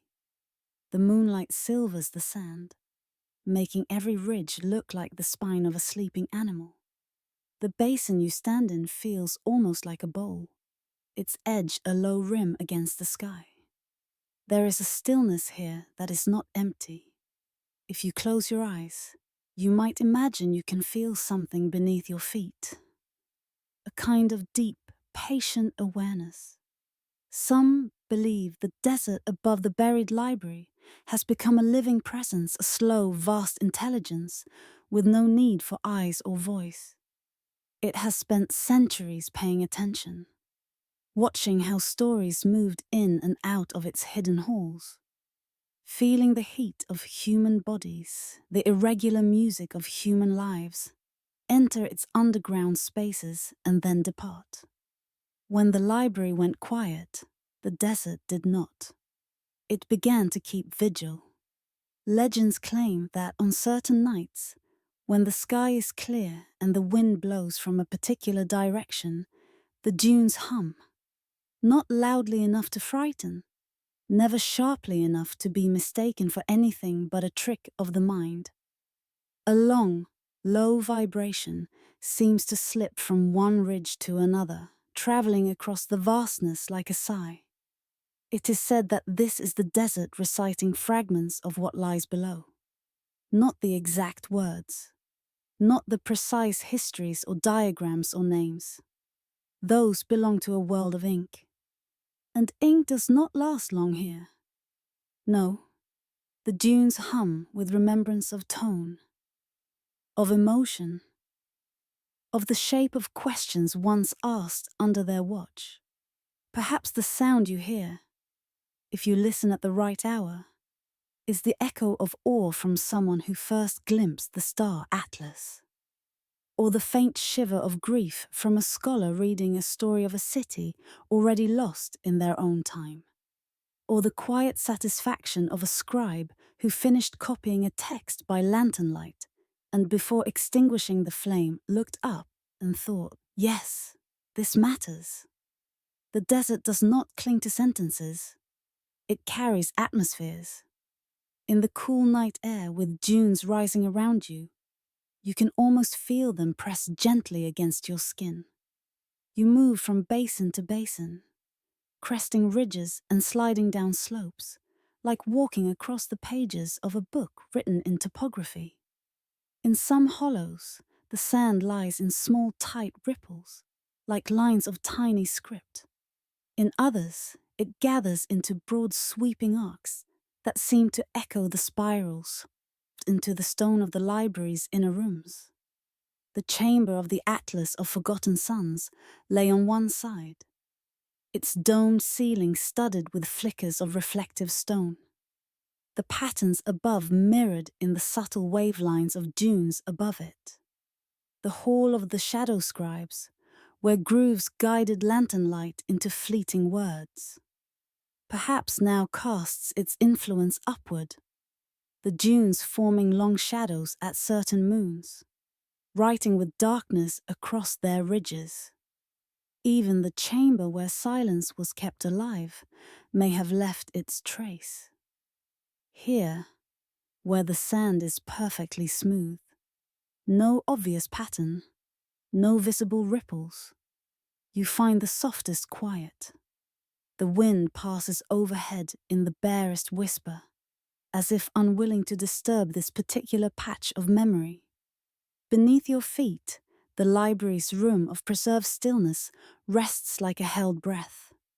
You begin to see the desert not as an eraser, but as a scribe in its own right.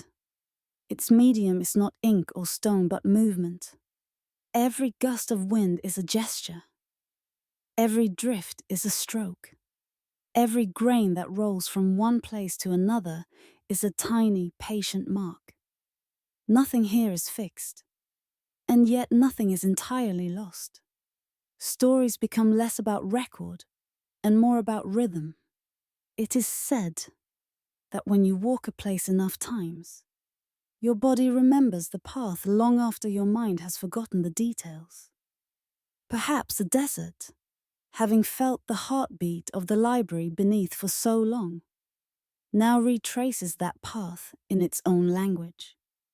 Dune aligns with chamber. Ridge echoes corridor. Basins form where halls once opened. You might never see the full design from where you stand on the sand, but imagine, for a moment, a view from above. Moonlight spilling down upon a pattern of dunes that mirrors the buried rooms below. A living, shifting blueprint of memory and forgetting. You find a shallow basin that feels like a natural resting place.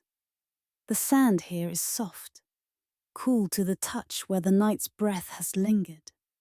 You lower yourself slowly, sitting at its center. Around you, the basin's sides rise gently, cradling you in a hollow that feels oddly like a listening ear. The patterns at your feet form delicate loops and arcs. Not precise enough to be true script, but not random either. You watch as the faintest breeze brushes across the basin, rearranging a few grains at a time. Each tiny movement feels like a word being crossed out, rewritten, softened. The library beneath entrusted its stories to scrolls of papyrus, to tablets of stone, to indexes carved in pillars and walls. Those have done their work. Now the sand takes its turn. Beneath the silence, you begin to sense something tender. Memory exists in many forms. In stone, where it clings to carved lines and tunnels, enduring as long as the rock does. In dust, where it slips away and yet somehow still hangs in the air, visible only when light pierces it. In silence, where it lives as feeling without form, as presence without definition.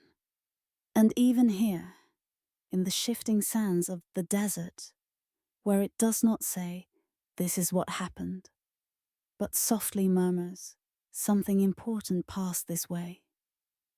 You realize that your own memories are not so different. Some are etched clearly, chiseled moments you can revisit in detail. Others are more like the patterns in this basin, vague arcs and curves, changing each time you look. You cannot always recall what was said, but you remember how it felt. That, too, is a kind of remembering. The night deepens.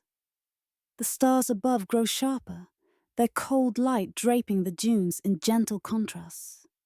The moon shifts along its path, tilting its gaze a little further west. Shadows move, contours change, yet the sense of being held remains. Perhaps it was never meant for anyone to uncover every structure beneath this desert. To excavate the library fully, to catalogue every room and relic. Perhaps that would be a kind of violence, a demanding of clarity where nuance was meant to remain. Instead, the desert has learned to keep its secrets in motion, to cradle them without exposing them, to let them breathe through patterns and hums and cool nights, rather than museum labels. You rise from the basin, brushing a light dusting of sand from your clothes, though you know the grains will cling for a while longer, finding their way home only slowly. You take a final look across the dune field. What looked, at first, like endless sameness now seems full of nuance. Here, an echo of a hallway. There, the suggestion of a roofline. Farther on, a cluster of low mounds beneath which an entire archive may yet sleep. The desert has learned to remember not with precision, but with grace. As your own thoughts begin to soften, to drift like sand toward the edge of sleep, you carry with you a gentle realization. We too are covered and uncovered by time. Parts of us fall away. Old certainties collapse. Names and dates and details blur. Yet beneath it all, something continues to hold our story.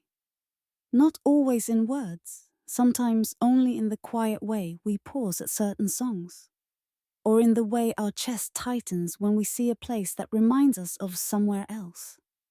Perhaps memory is not meant to be perfect.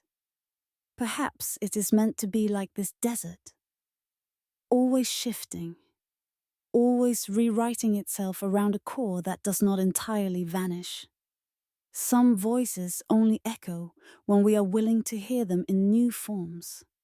Some histories, once written in ink and stone, find a second life in dust, in silence, in the subtle hum of a landscape that appears empty but is in fact full of what has come before. As you lie down, whether on a bed or in imagination on the cool sand of this moonlit basin, the desert breathes around you, holding the weight of all that has been forgotten and yet somehow remains. And somewhere, beneath its shifting veil, a library boy sleeps, not gone, just differently remembered.